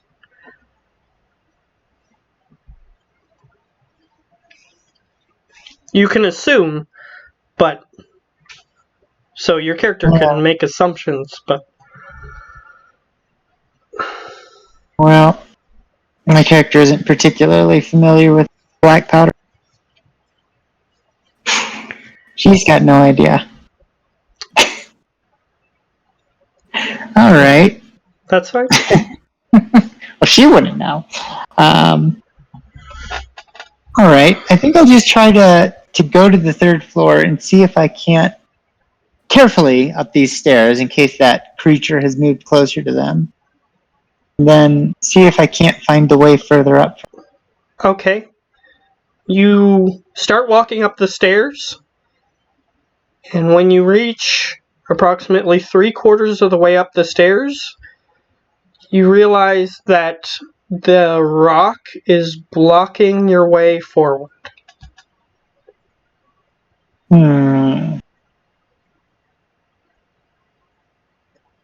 It only moved slightly last time, but this time you spent a little bit of time down here looking to try to find out what that black stuff was, and then when you came back up, it was blocking the entrance. Alright. I don't really feel like shooting an arrow at a... You can try? I mean, I can try, but it's not coming down the stairs, though, right? Nope. So it's kind of stuck to where this black powder is. Or at least to that floor. Where... I'm trying to puzzle this one out a little bit. I will tell you that there's a bit of a railing where the stairs are, like above, kind of like a thing that would prevent people from falling down the stairs. But you can attempt to climb it if you want to try to still get in the room.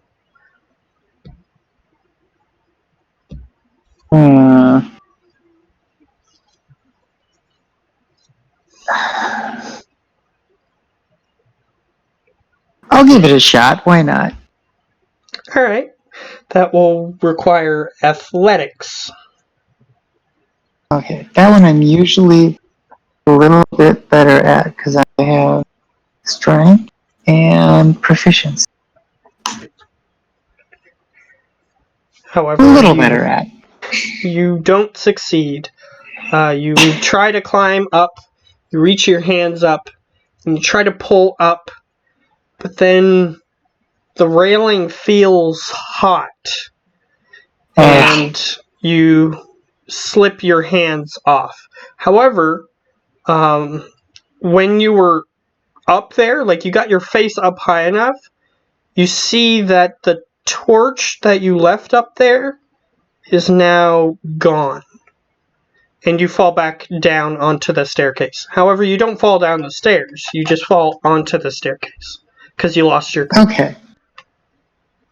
Okay. Interesting.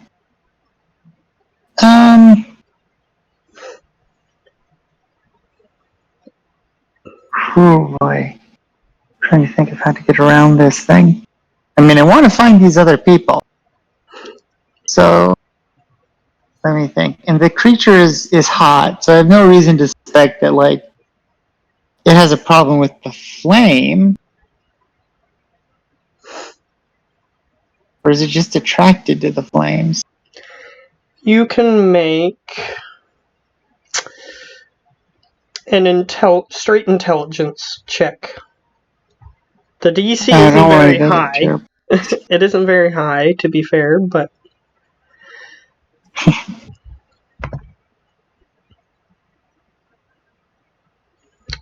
Eight?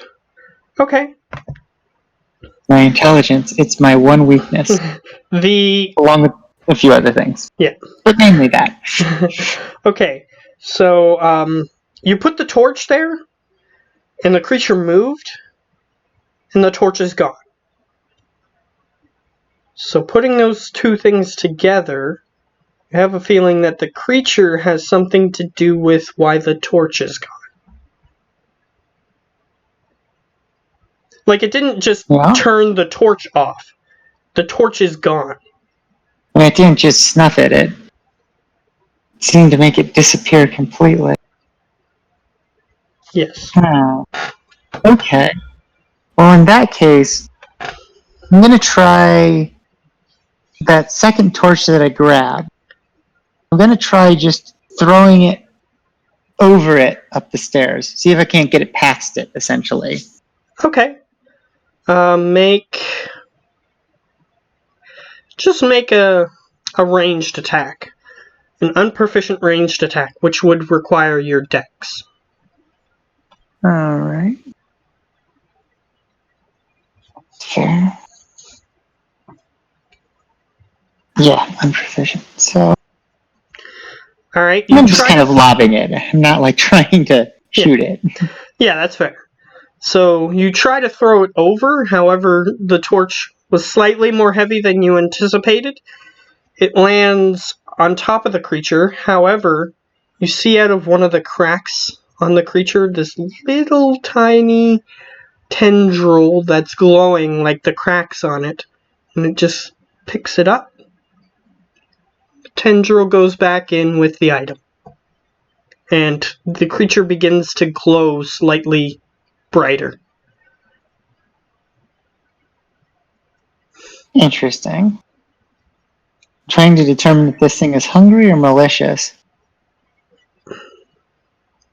That's really the well, what's the worst that can happen? I'll get another torch. Alright.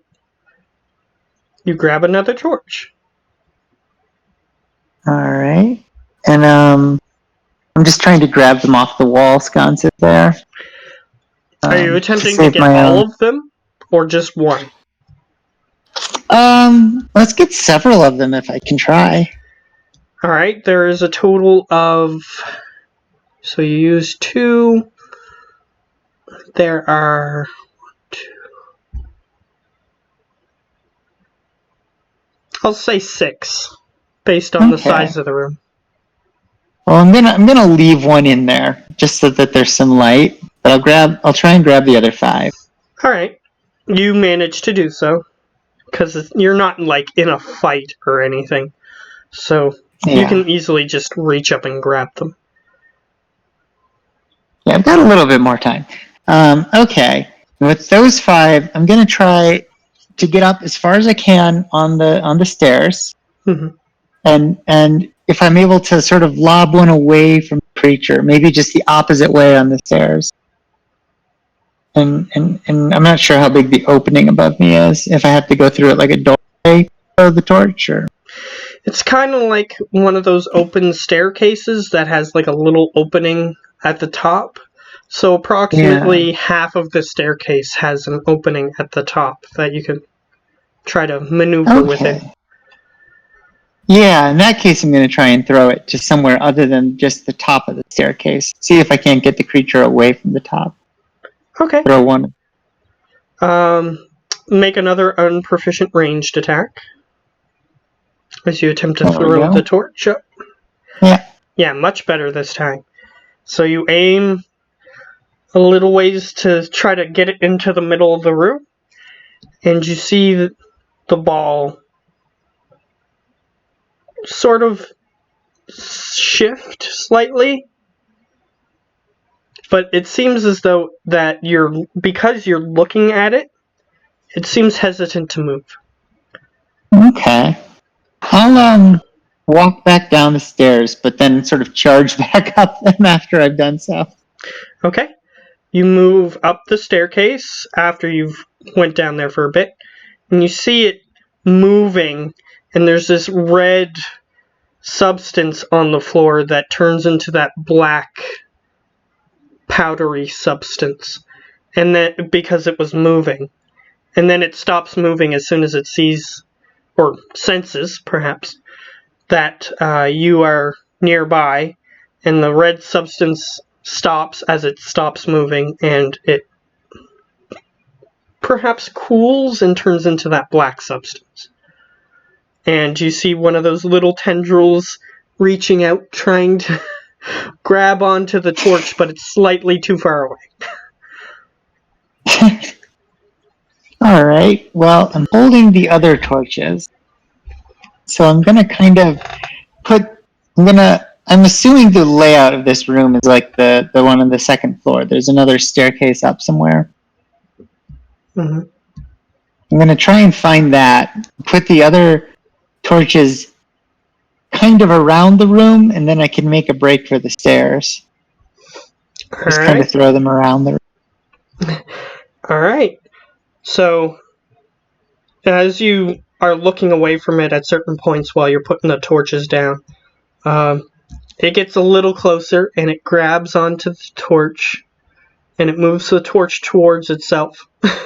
And it gets brighter at this point, which then the stone parts where the cracks are not start to glow red, and the creature starts being able to move faster, and it moves towards where you put the next torch, and it picks that up, and it starts moving faster and faster as it starts picking up the other torches. Definitely making a break for the stairs. Alright. There is the staircase in a similar position to the one on the first floor. And you manage to get approximately halfway up the staircase when you hear a bubbling noise. As you see that the thing that was taking your torches suddenly, it looks like it's a melting lava type pool, and it starts moving into a more human-esque looking form as it starts trying to move towards you. Yeah. Even when I'm looking at it, it's now moving. Yes, because now it can move much faster than it was originally. All right. I'll just keep trying to get up the stairs while Alright, looking back at it.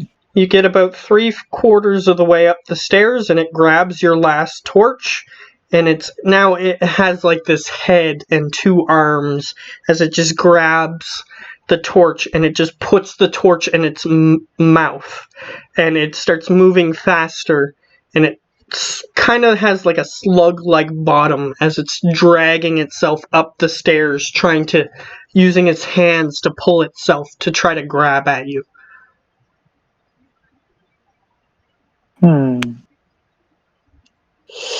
Am I able to just outrun it still, or?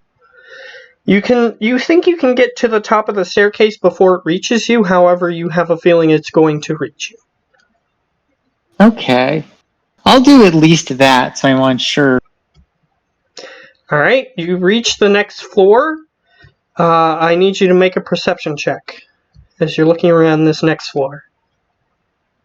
Alright. Man, I think I maybe did the wrong thing with that blob.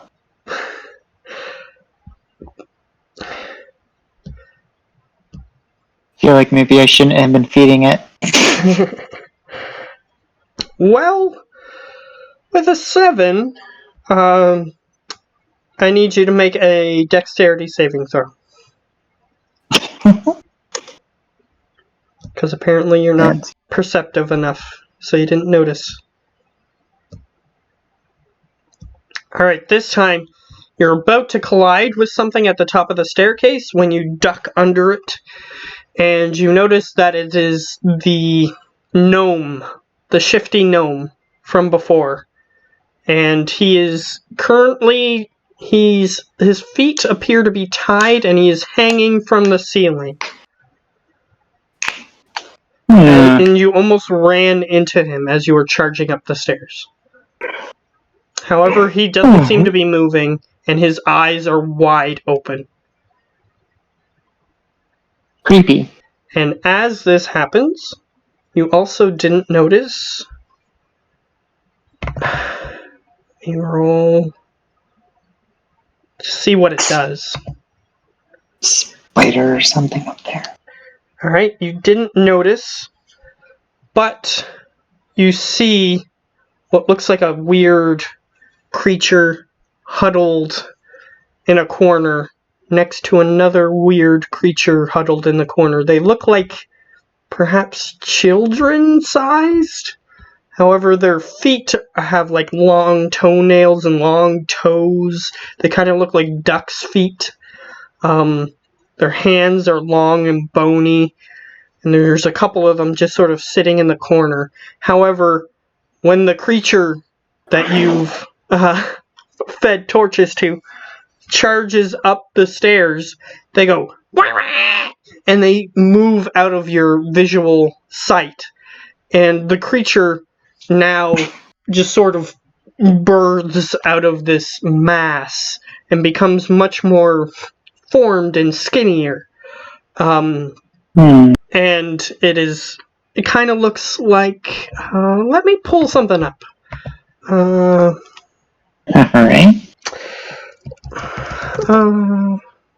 I didn't have this prepared because I wasn't sure if you were going to do that or not. I wasn't sure if you were even going to return to the tower. Okay. I mean, it's the most interesting place so far. It's just extremely dangerous. Yes. Okay.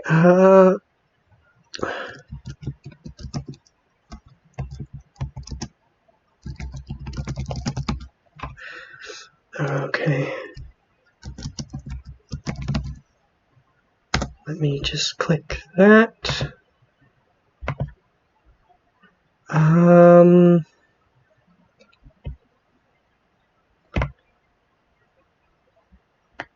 Whoops. That's not.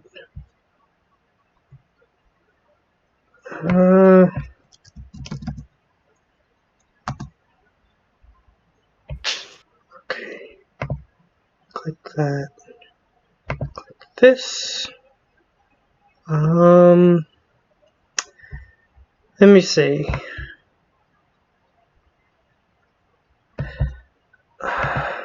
Googly moogly. Okay.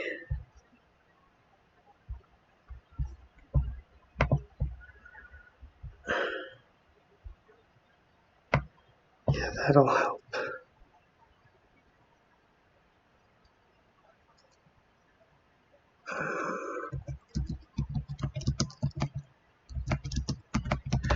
Because I have a particular thing in mind, but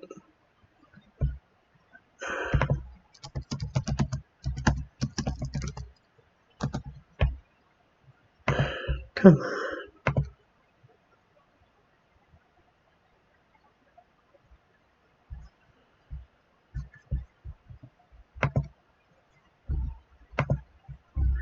Okay.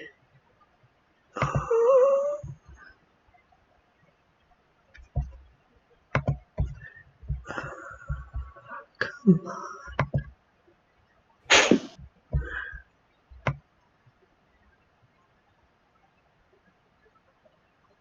Webbing creatures with duck's feet. That's the other weird one. Yeah. Okay. Let me just.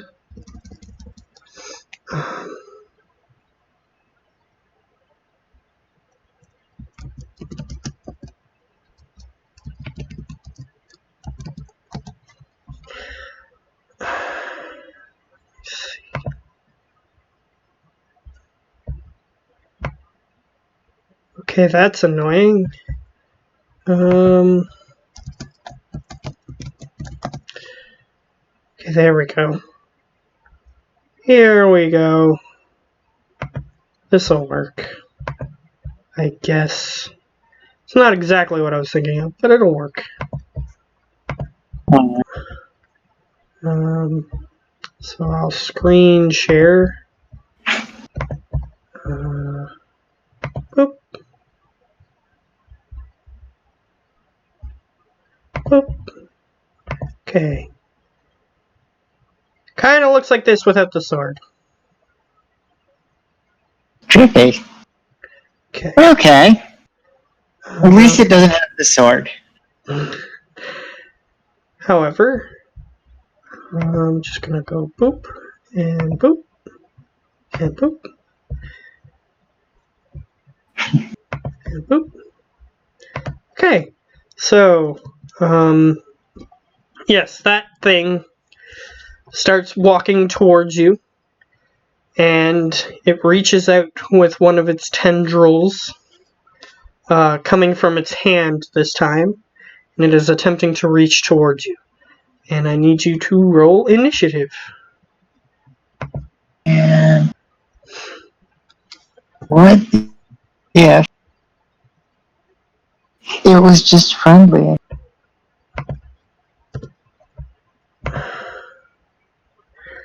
The exact same. So here's what I'll do for that.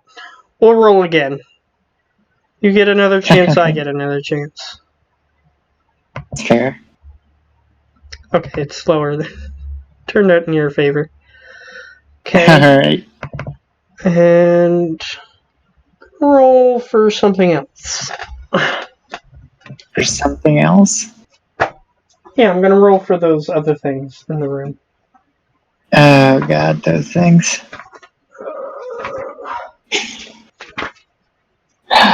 Wonder if I can't just get them to attack it. Well, they seemed like they didn't like it coming up. So I'll just give you that much.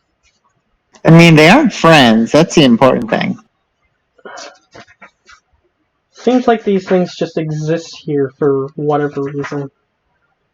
I'm not sure why, but they do. I guess I'm gonna have to look in the other section to get what I'm looking for.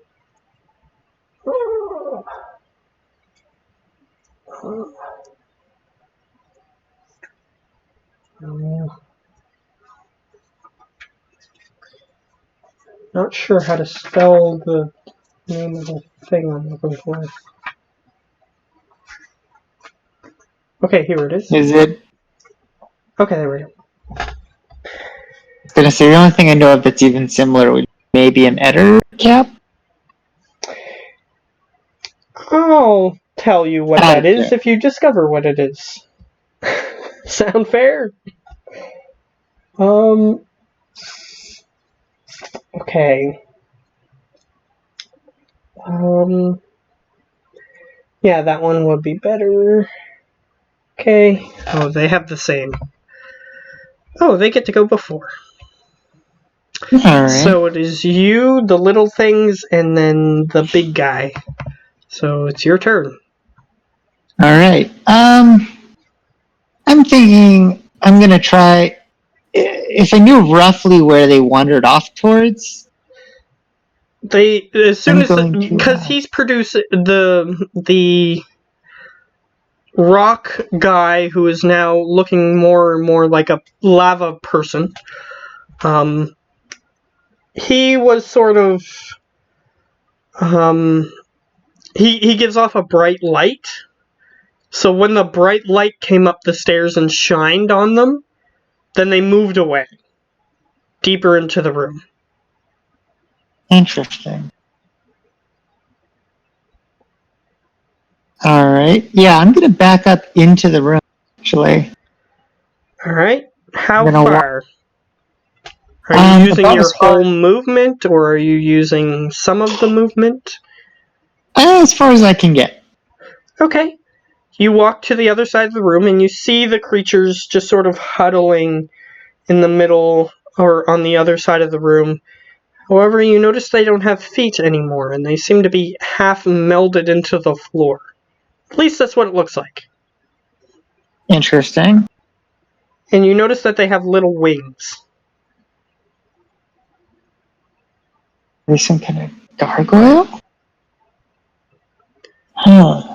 And they're looking at the thing that's coming into the room, and they don't seem happy about it. They're sort of like hiding in a dark crevice in the room, trying to anyway. Okay. Instead of attacking, could I light one of my personal torches? I know there's one I had partially used up. If I could light that and lob it at them. At the small creatures? Yeah, Oh, okay. Yeah, you can do that. because Lava Dude likes to eat those. Yeah, it's true. So you can throw it at them. There's approximately Well, 3 of them in the area that you can see. yeah, I'm just gonna kind of get it in their direction as much as I can. Right, so it's an unproficient. There we go. Alright. You manage to land it right next to them, and they go, and they try to grab onto it. But since multiple of them are trying to grab it at the same time, they're sort of fumbling with it. And they go, they're making little tiny, maybe even a little cute growling noises as they're trying to grab it, and it's just like flying up in the air because one's grabbing it and pulling it one way and trying to pull it the other way, and it flies up in the air and then falls on the floor, and they try to grab it again.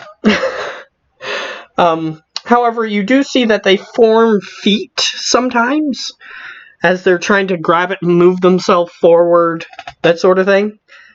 It sort of looks like they're creatures that are walking in water, however, it's stone that they're walking on. So it looks kind of weird. Yeah. You can roll a nature or arcana check to see if you know what these things are. Yeah, let's see if either of those is particular. I mean, probably not. Let's do. Nah, neither of them are particular for me. It's just straight intelligence. Alright, so which stat? Look, did you do arcana or the other one? Let's say arcana. Okay. For argument's sake. You have a feeling. You have a feeling by the way that they're acting that they may be partially elemental. However, they're not stone because they look wet. So they're not rock elementals, but they look too solid to be water. Huh. However, they're fighting over this torch, trying to pick it up. And you see 3 or 4 more of them, trying to stop them from fighting, but then ending up fighting with them. And they're making a lot of noise and drawing attention. Which means that the other creature is going to go over and seize the torch, and it reaches out with its arm and tries to grab it with a little tendril that comes out of the palm of its hand. And the smaller creatures get upset, and they start doing this. Yeah, they're gonna do that. Yes, so the first one just sort of goes, bleh, and you see a little ball approximately this big just sort of go flying out of its mouth, and it's gonna try to slam into the creature. The creature is not very dexterous. Yeah, it's kind of a lava slug. All right, the little ball slams into the lava creature, and it it gets covered in this brown substance, which makes it stuck in the position where it's in. It cannot move. And the other ones just sort of go, and they run towards it, and they try to hit it. Let's see. Plus 1, 2, 3, 4, 5. Most of them just sort of come into contact with it, and cause a hissing sound as they come into contact with it, and they go, and they back away from it. The bigger creature just sort of looks at them, and it tries to reach its hand out towards them. Let's see. There we go. It does hit one of them, and it grabs onto the front of its face and just sort of grips onto it with this little tiny tendril, and then its hand comes into contact with it as the tendril pulls it in and retracts to its hand, and its hand just sort of grips and pulls out a small piece of it, and then it throws it towards itself. However, let's see how much damage it does.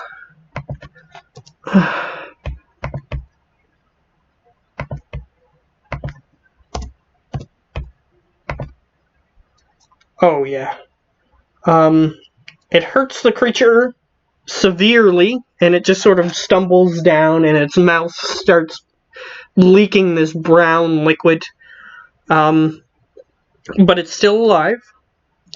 And now it's your turn. Alright. Back round to me. I think the safest option here is I'm going to try to see if I can't cut down the gnome, and get out of there.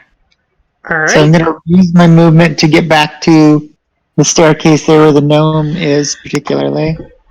Alright. You grab the gnome.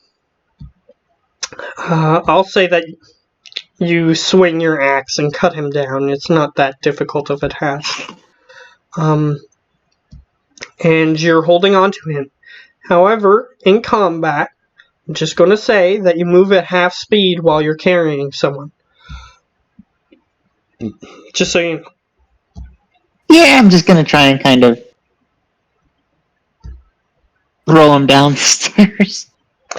Alright, you toss him down the stairs. You hear thud, thud, thud, thud, thud, thud, thud, thud, thud, thud, thud, thud, boom, as he hits the bottom.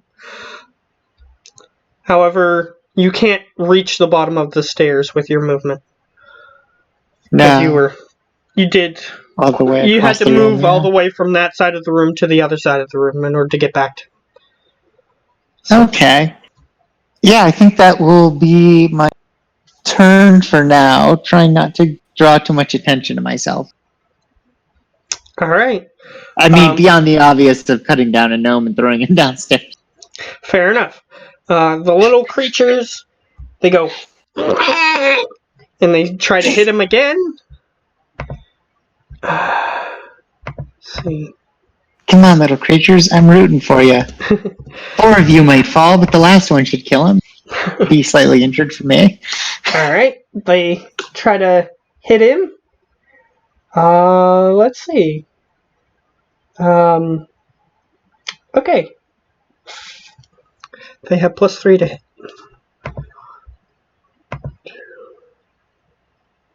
For some reason it's being laggy. There we go. Okay. They hit him a few times and he goes... Doesn't seem like he likes that. However, he goes ahead and... So he hits the creature. He hits the same one that he hit before. And he does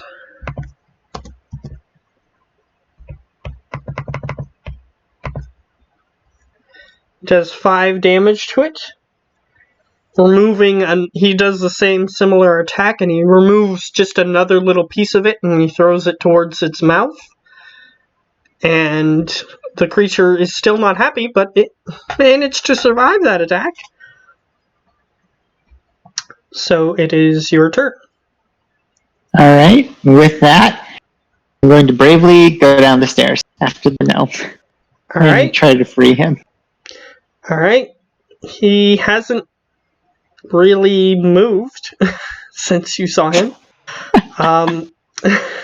And you threw him down the stairs. He's slightly different looking. The mild way to put it. After falling down the stairs. However, his eyes are still wide open. And he hasn't moved. Like, after he hit the bottom of the stairs, he hasn't moved. Boy, I wonder if he's paralyzed. You're not sure? I'm still gonna try to cut him free of any of the remaining ones that are still on him with my axe. Alright. You cut him free. His feet are now free. However, he is still not moving. Oh, man. I'm gonna start dragging him out. Alright, you start dragging him along the soot-covered floor. Yeah. He's gonna... I know this is gonna be offensive, but he's gonna look like he's in blackface by the time he gets through all that floor, because you're just dragging him through this black powder that's gonna cover him in black powder. Oh, yeah. Either way, so you managed to, you managed to, get to close to the other side of the room. However, there's still stuff going on that I'm gonna roll for. Yeah, I assume they're still at it with each other. Whoops, I rolled the wrong thing.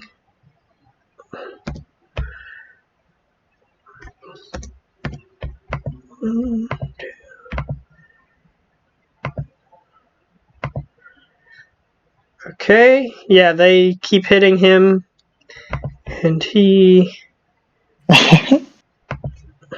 Those are some good hits there. And he... boink. That's also a good hit. Okay. And he deals enough damage that you hear... And you hear a loud bang coming from the upper room.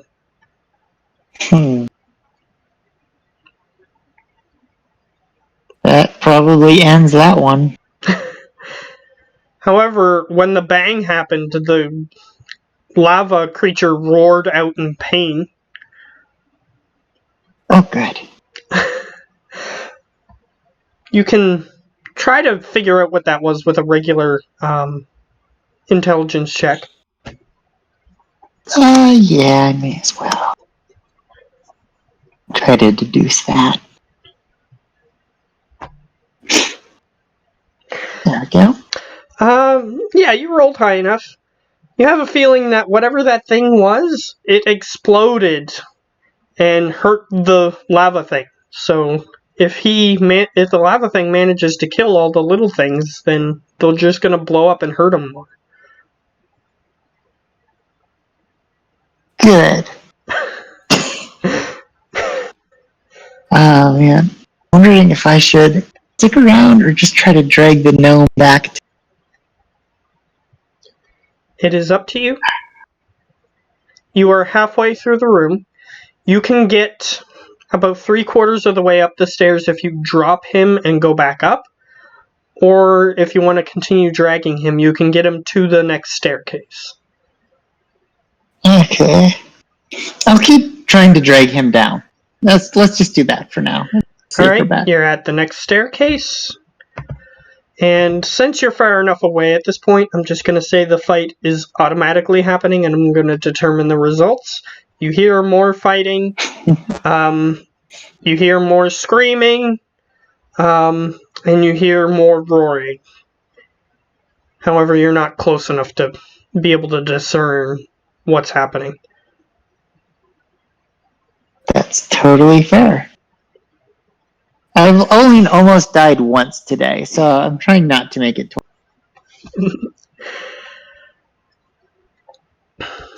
Alright, so what do you want to do? Oh gosh, I think drag the gnome all the way back to the medical tent if I can. Alright, you keep dragging him until you get to the bottom floor. You heard a couple more as you were exiting. However, I don't think the fight's going to go well for those guys. However, you've reached the exit. Alright. So what do you wish to do? Yeah. Oh, yeah, no, I'm going to drag him all the way back to camp. So I got that tidy little rope. I'm going to pull on that thing and scoot him outside, and hopefully the porpoise opens tall enough I can scoot him underneath it. He's a little smaller, being a gnome, so I hope I can just kind of shove him outside while I do that. He's smaller than you, but he weighs enough that it slows you down when you're trying to run. But you do manage to get you pull down on the rope, which opens the portcullis, and you manage to get to the other side of the portcullis.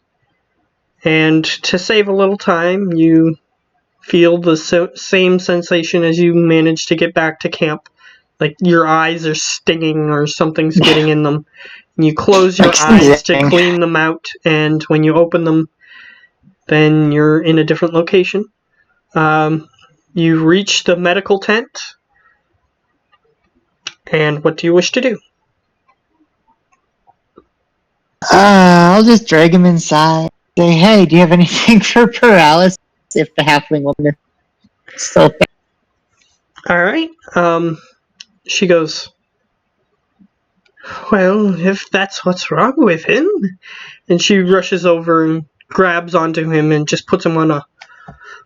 They actually do have a gnome-sized bed that they put him in. It looks like like a baby's bed that they'd have in ancient times. Those actually do exist. They're little tiny beds that they would put babies on.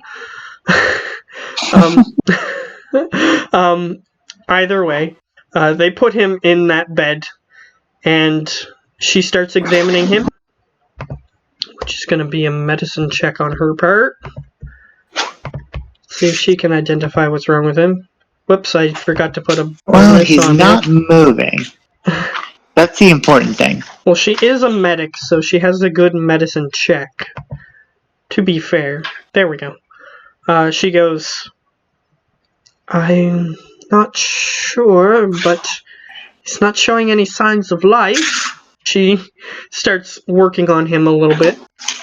And she says, I will give you an update, but he appears to not be breathing. So the prognosis isn't great. Well, he was being held captive by some strange mud creatures that almost seemed like they were half stone and half water. Yeah, I think that they must have done something to him. Well, thank you for the information. I will perhaps have to examine. And she was opening his mouth, and when she opens his mouth a little wider to try to see if she can reach down in his throat to try to see if there's anything obstructing his throat. You just see a bunch of coming out of his mouth. It's just brownish, thick liquid coming out of his mouth. And it just sort of sprays up slightly and then just starts flowing out of his mouth. Oh yeah, that's what they were made out of. She goes, Well, I'll see if I can restore any amount of life signs to him, but I fear he may have drowned a while ago. Oh, well, that's unfortunate, to say the least. Well, I'll try my best, but I would ask you to leave. Alright, I suppose I'll skedaddle from the tent. I keep bringing her nothing but more work. Alright. Do you wish to wait a few minutes to see if anything happens? Yeah, may as well. He might know what kind of creatures those were. Okay.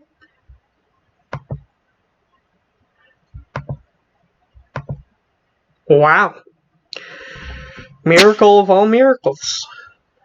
Well, that's wonderful. She comes out and she says, he is stable for now. I said if she rolled 3 and got at least 1 that was over 20, he would be comatose.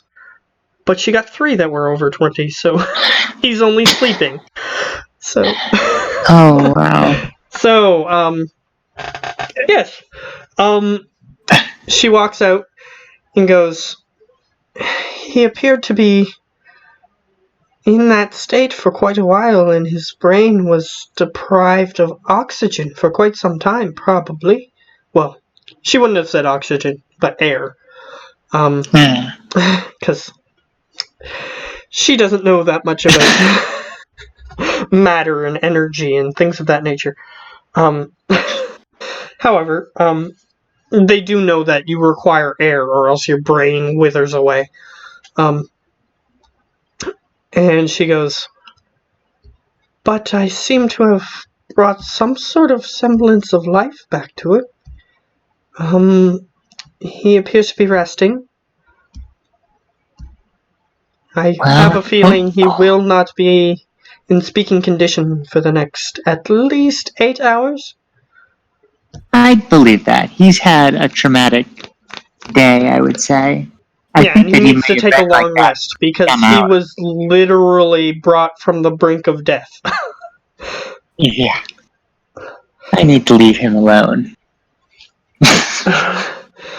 So he's going to take a long rest, and after that long rest is over, you might be able to ask him something. Oh, yeah. After that, but yeah. I managed to get out of that situation surprisingly unscathed. Yes, you did. Wow. Now, I'll let you know as a player, that creature, the more heat it gathers, the more dangerous it becomes. So if you use fire on it in any way, then it becomes more dangerous. Yeah, your description was making it kind of sound that way, but only after I had made enough of a mistake that there wasn't much I could do. But which you have a feeling was why the other guy, there was probably torches in the room, and the creature noticed he was there, ate all the torches, and then started chasing him. Yeah. But in your case, there were no torches left for it to eat when you came in, so it cooled off a little bit, and return to its natural state, which is just a stone. So, Well, it'll be cooled down before I go back there. you hope. Yeah. Luckily, you didn't go up there because it may not have been cooled off the other day. Yeah. So, what do you wish to do at this point? Oh, yeah, that would have been dangerous. Yeah. Oh, man. Alright, I gotta skedaddle in about 10 or 20 tonight, a little bit early, so... Okay, that's fine. But we can get started on what you want to do next, so that way we know what you're doing next, so I can slightly plan ahead, at least. Oh, yeah. No, I think from that perspective, at least, I think what I want to do next is probably try and figure out if I can figure out... try and see if I can figure out anything more about this house of treasures, as it were. And I think the ways I'm going to do that is probably going to be mostly asking around the camp, see if anyone knows anything else about that tower, but I doubt it. Or they probably would have mentioned it when we saw it. But ask around nonetheless. And then I think probably assuming that doesn't bear enough of an answer, we're going to have to start scouting around the ruins around the tower itself. Alright. There is one more guy that you haven't found yet. But I know. But whether or not you find him alive, considering the state of that other guy, I'll just say that it's not highly likely that he is in a state where other than bringing back his corpse will be an option. Yeah, I'm getting that feeling that the further you go into here, the more dangerous it gets. And if he managed to get much further by just sprinting through the tower, I don't think he had a pleasant night. Yeah. However, there's a small sliver of hope that he is alive, that he somehow hid from some of these creatures, or just found creatures that weren't going to attack him unless if he bothered them, and then he didn't bother them. But that's entirely up to chance at this point. So you can try to go back there if you want to try to find him, but again, that's up to you. But first, we can roleplay a little bit of you asking around. The first thing that would have been obvious for you to try is to find someone who is elven. However, none of the expeditionary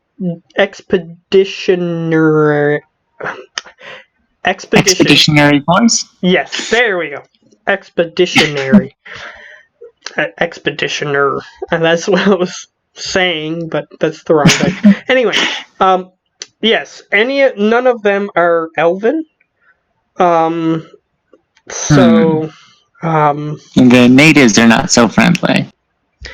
Yeah. That's true too.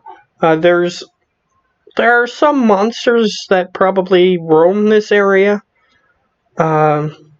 including banshees, because anybody who would have been evil enough to become a banshee, they probably got left behind in jails and whatnot, so there might be a chance that they're just sort of wandering around.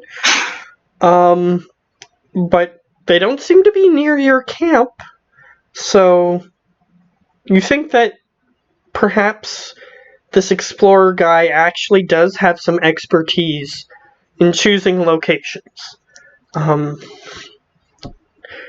Perhaps he chose this location because it seemed like there were no animal paths or things of that nature. You're not sure. But either way. So you can start looking around. I'll get you to roll an investigation. Okay. Guy isn't a complete fool, even if he's maybe a little bit. Yeah, well, the camp hasn't been directly attacked by anything yet, so... I know, so In that sense, we're doing quite well. All right. I'm telling you, the character is a lovely character, but she's not the most brilliant. Yeah, and when you're by yourself, you're doing your own investigations and perceiving and all the other things. But either way, you look around the camp and you find maybe one person who might know, but you ask around and they say they were the one who knew the most history. However, as you approach, it seems like this person is a dragonborn that you've noticed, would have noticed before. However, he's a green dragonborn, so he's got like a weirdly shaped skull that looks very sickly and green. And you know that at one point during the journey, he barfed up a cloud of poison at a monster that was trying to hurt him, and it went away from him because it did not like being barfed on by poison. So, and I'd say that's fair. But yes, Dragonborn do have dragon breath, which they can use every once in a while. And green Dragonborn have poison breath. So, you do approach him. However, he seems kind of, you saw people speak to him, and he says very strange things from time to time. Okay. So, you approach him. However, he doesn't notice you, and he doesn't seem to be working on anything helpful at the moment. Oh, good. I'll just tap him on the shoulder. Hey, how's it going? He sort of jumps slightly, and he goes, "What? The buttons?" As he's looking around, he looked at you, but he's acting as if he didn't see anything. No buttons here.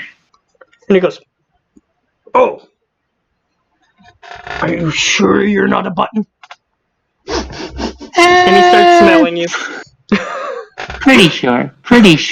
A little bit more intelligent, then. You talk like a button. Really? What do buttons look like, though? And he makes a circle with 4 holes in the middle. Exactly. I've got a very different composition. 1, 2, 3, 4, I assume. 4 holes. And you're kind of round.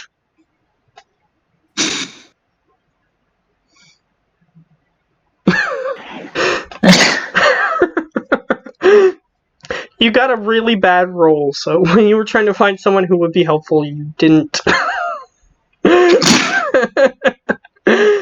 But you can still potentially get the information out of him. So, how much do you know about this place? You mean the home of the weird, skinny, tall people? Yes. Well, I know quite a bit, but I don't know if buttons understand common. Wait, you're speaking to me in common. And he seems very contemplative of this thought. Exactly. So, obviously, if you speak back in common, you will understand me. Perhaps, and I'll say this in Dwarvish, perhaps you even understand Dwarvish. He goes, "Was that the button language?" Let's go back to common. Yes, that was the button language. Okay. Interesting. And he takes out a little notebook and he writes down something in it.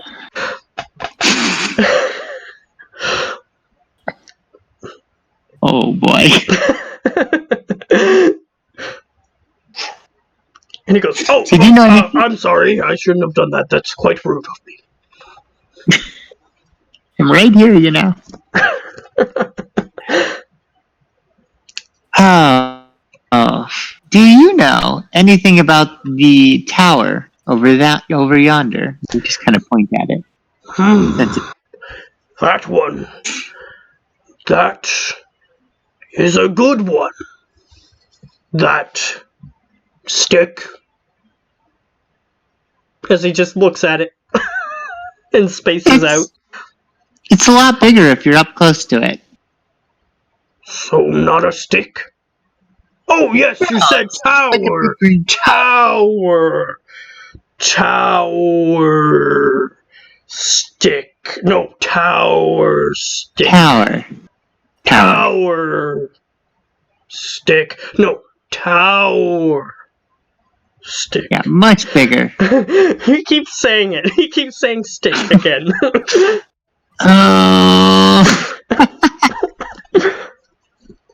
Do you happen to be able to read runes by any chance? Oh, language. I very much like languages. Are you any good at them? Yes. I know lots of languages. Celestial, infernal, abyssal, elvish, dragonborn. No, wait. Draconic. There we go.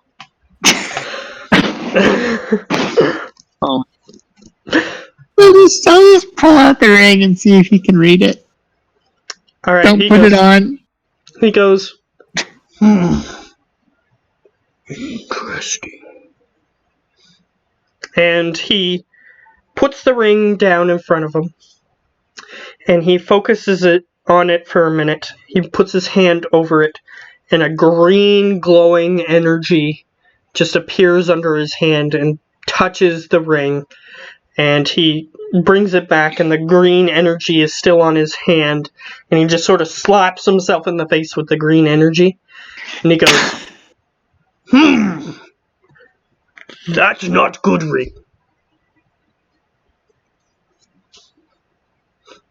Alright. Very bad. Yeah, I kind of figured. I was wondering if you knew what way. Well, unless you obey the elven laws. The ancient elven laws. Okay. Well, this is what the master said. And he rattles off that the ring is very beneficial to those who obey elven law. However, if you break any of the elven laws, then you die within a week. Ah. Yeah, I'll skip on that thing. And he says, well, and he describes within universe words, but to make it easier for you as a player, it gives you +1 to each of your stats. However, if you fortifies you. Yeah, it gives you +1 to strength, dexterity, all of them. However, if you break any of the elven laws, then you die in a week. Yeah. And since I wouldn't necessarily know the ancient elven laws, that seems iffy. Yeah. And he goes, I don't know what the laws are, but...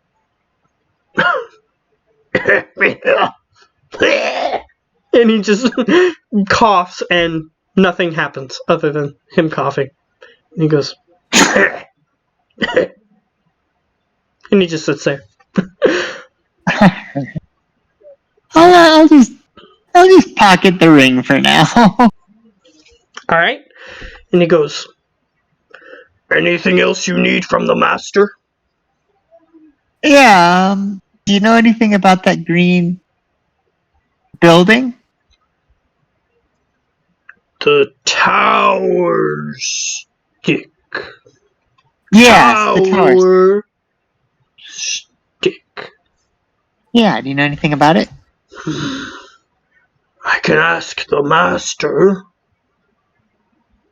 Oh, boy. Sure. How would we ask the master? He goes, well, I don't think you can. But I can, Alright. because I'm not a button. So the master doesn't talk to Button. No, he doesn't like buttons. Well, how does he keep his shirt shut then? He doesn't wear a shirt, Oh, okay. nor trousers. Just a big robe? No, he doesn't wear any clothing. Oh, But of boy. course, he's not humanoid like we are. That's fair. Where is he, anyways? Far away.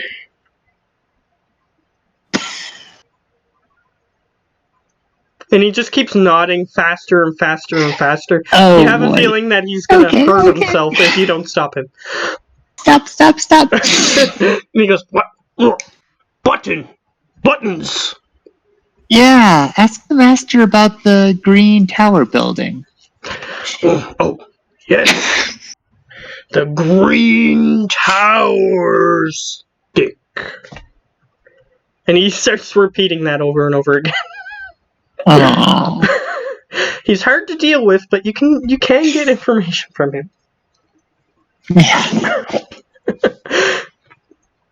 And he keeps doing it as if he's trying to replace the word stick with tower. However, the word stick keeps pushing its way in. As if he has no choice. So what does the master have to say about the green stick? Oh, the green stick! Right. Yeah. And he focuses his hands toward it, and some green energies just starts swirling around his hands. And a big ball of green energy appears, and then he just slams it into his face, and it just dissipates. And he goes, that is old. Very old. Elves built it. Did you want to know anything specific? Why did they build it? Do you know that? Well, to house their treasure, of course. Why else would they call it the House of Treasure?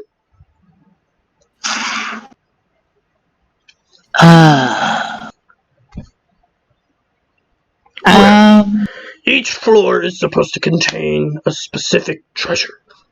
However, over the years, it has gone dilapidated, and creatures have fused themselves to various objects. Whether or not they were originally fused to them is on a case-by-case basis. That's the first reasonable thing you've said. Oh, I didn't know I was reasonable. It must be the master. Yes, Master be praised.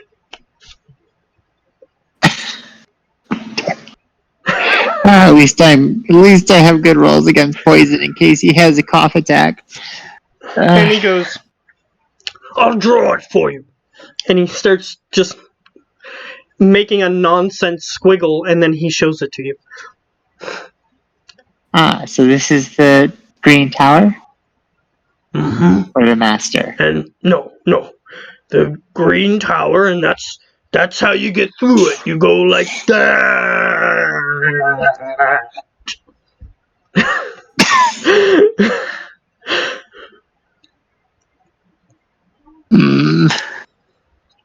Alright, well thank you for the map. I'll just pocket the map. You can put map ? In your inventory. Alright. Map?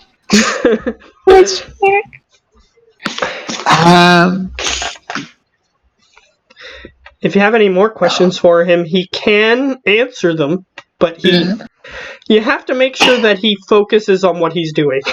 That's Yeah. the big point. Oh man. I think I'm good. And he goes, "Oh, you said you thought that was the master. Well, I'll show you a picture of him." And he just goes like this on the page. However, when he shows it to you, it's a perfect rendition of something. Like, with shading and everything. Oh wow. And he A hands person it to or you. a... Okay. Well, this is quite beautiful. He goes, "I know. I did it myself." This time he doesn't What? nod until his head comes off. So, Oh man. I'll let you keep it. do you look at it at least? Yes. All right, make a nature check. And after this interaction, then we'll end. Yeah. Man. Let's see how poorly this one goes. Yeah, there we go. I have no idea. I'll give you a basic description because you see what it looks like, but you don't know what it is. Your character doesn't know what this is. You may know based on the description, but your character doesn't know. But you see something that looks like this. You see a perfectly round, spherical thing that appears to be floating in the air. It has one eye in the middle of the sphere, a large mouth with jagged and sharp teeth, and perhaps 15 little tentacles on the top of it that have eyes on each one. And it seems like it has this weird back plate that sort of sticks out of it. It's shaped kind of like the Fibonacci sequence, but it starts off as a line and then it comes out and then becomes like a infinitely smaller circle on the back. Oh, why? And it doesn't look very happy. However, he goes, "The master gives knowledge, makes me smart, makes my brain broken, but makes me smart." That's good. Well, I wasn't very smart to begin with, so I wanted to be smart. Have these helped you with that?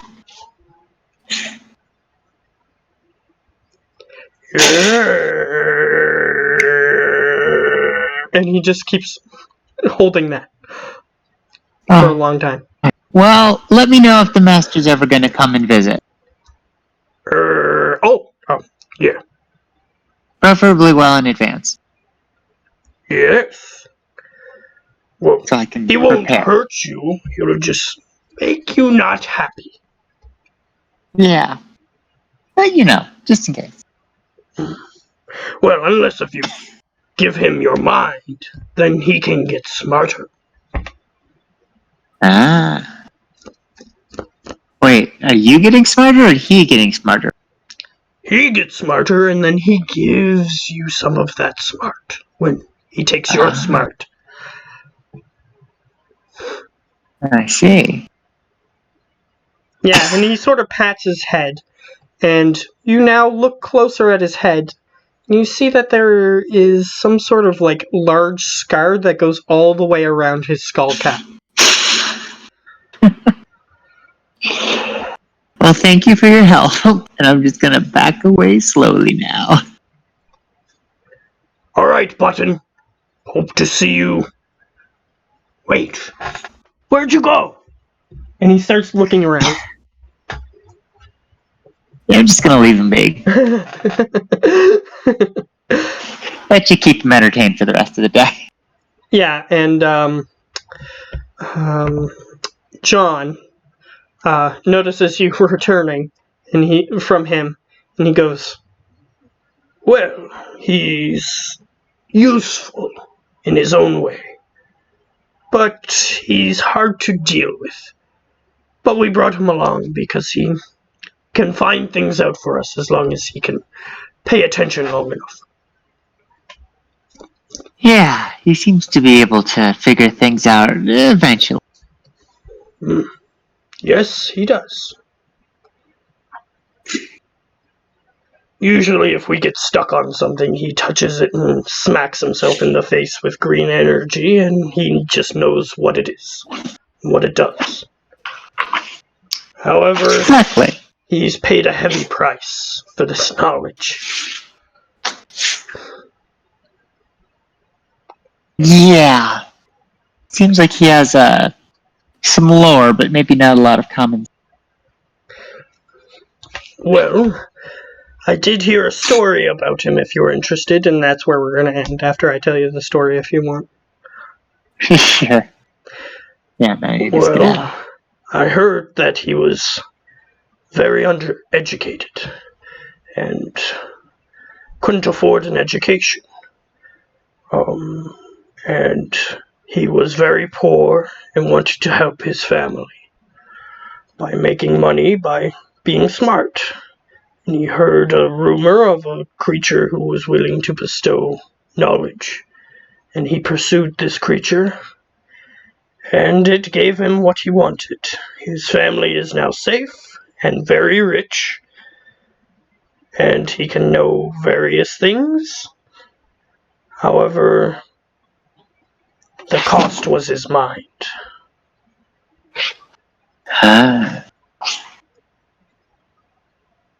Well, if that was the trade-off that was worth it to him, at least it was the one he was pursuing.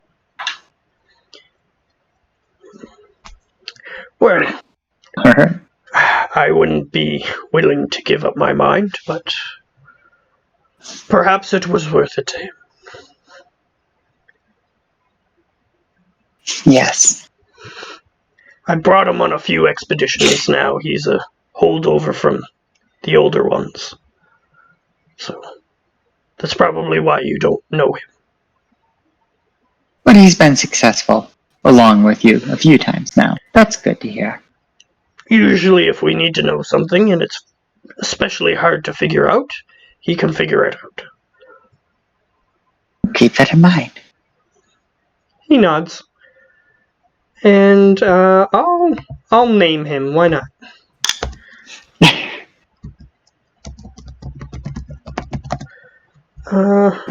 Since he's probably going to be a recurring character that you're going to wish to interact with more. Eventually useful. Okay. To be fair. He is useful as long as you can get him to do the thing that you want him to do. Okay, here it is. Now I'm going to need you to write this down, because I'm going to forget what it is and how to say it. So Sure. I'm going to put it in the Roll20.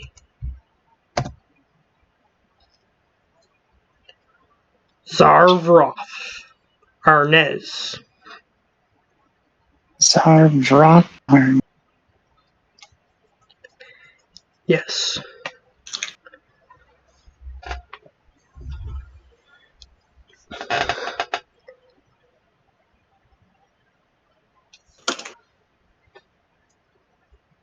Alright. Yeah. I don't. Sure. Interesting fella. Yeah. Some kind of beholder or something that he's given himself to, although it doesn't sound like quite that. You're not sure, but John goes on to say, I think he is a warlock. But that's just my suspicion. That sounds quite possible. Well, this has been an interesting expedition so far. I agree. Now, what do you plan on doing now? I think I'm gonna go try to figure out, see if I can find anything else out about that tower. It may have some worthwhile content if we can manage to safely get inside. So far, though, it has been quite dangerous. Alright. Well, I'll see you around, I guess. But if you have any leads or any gauge with specific, do not hesitate to let me know. Alright, see you around. And I'm gonna roll one more time, just to see if I can leave this off on a cliffhanger or not. No, I can't. Okay. So, you walk away from him, and that is where we're gonna end.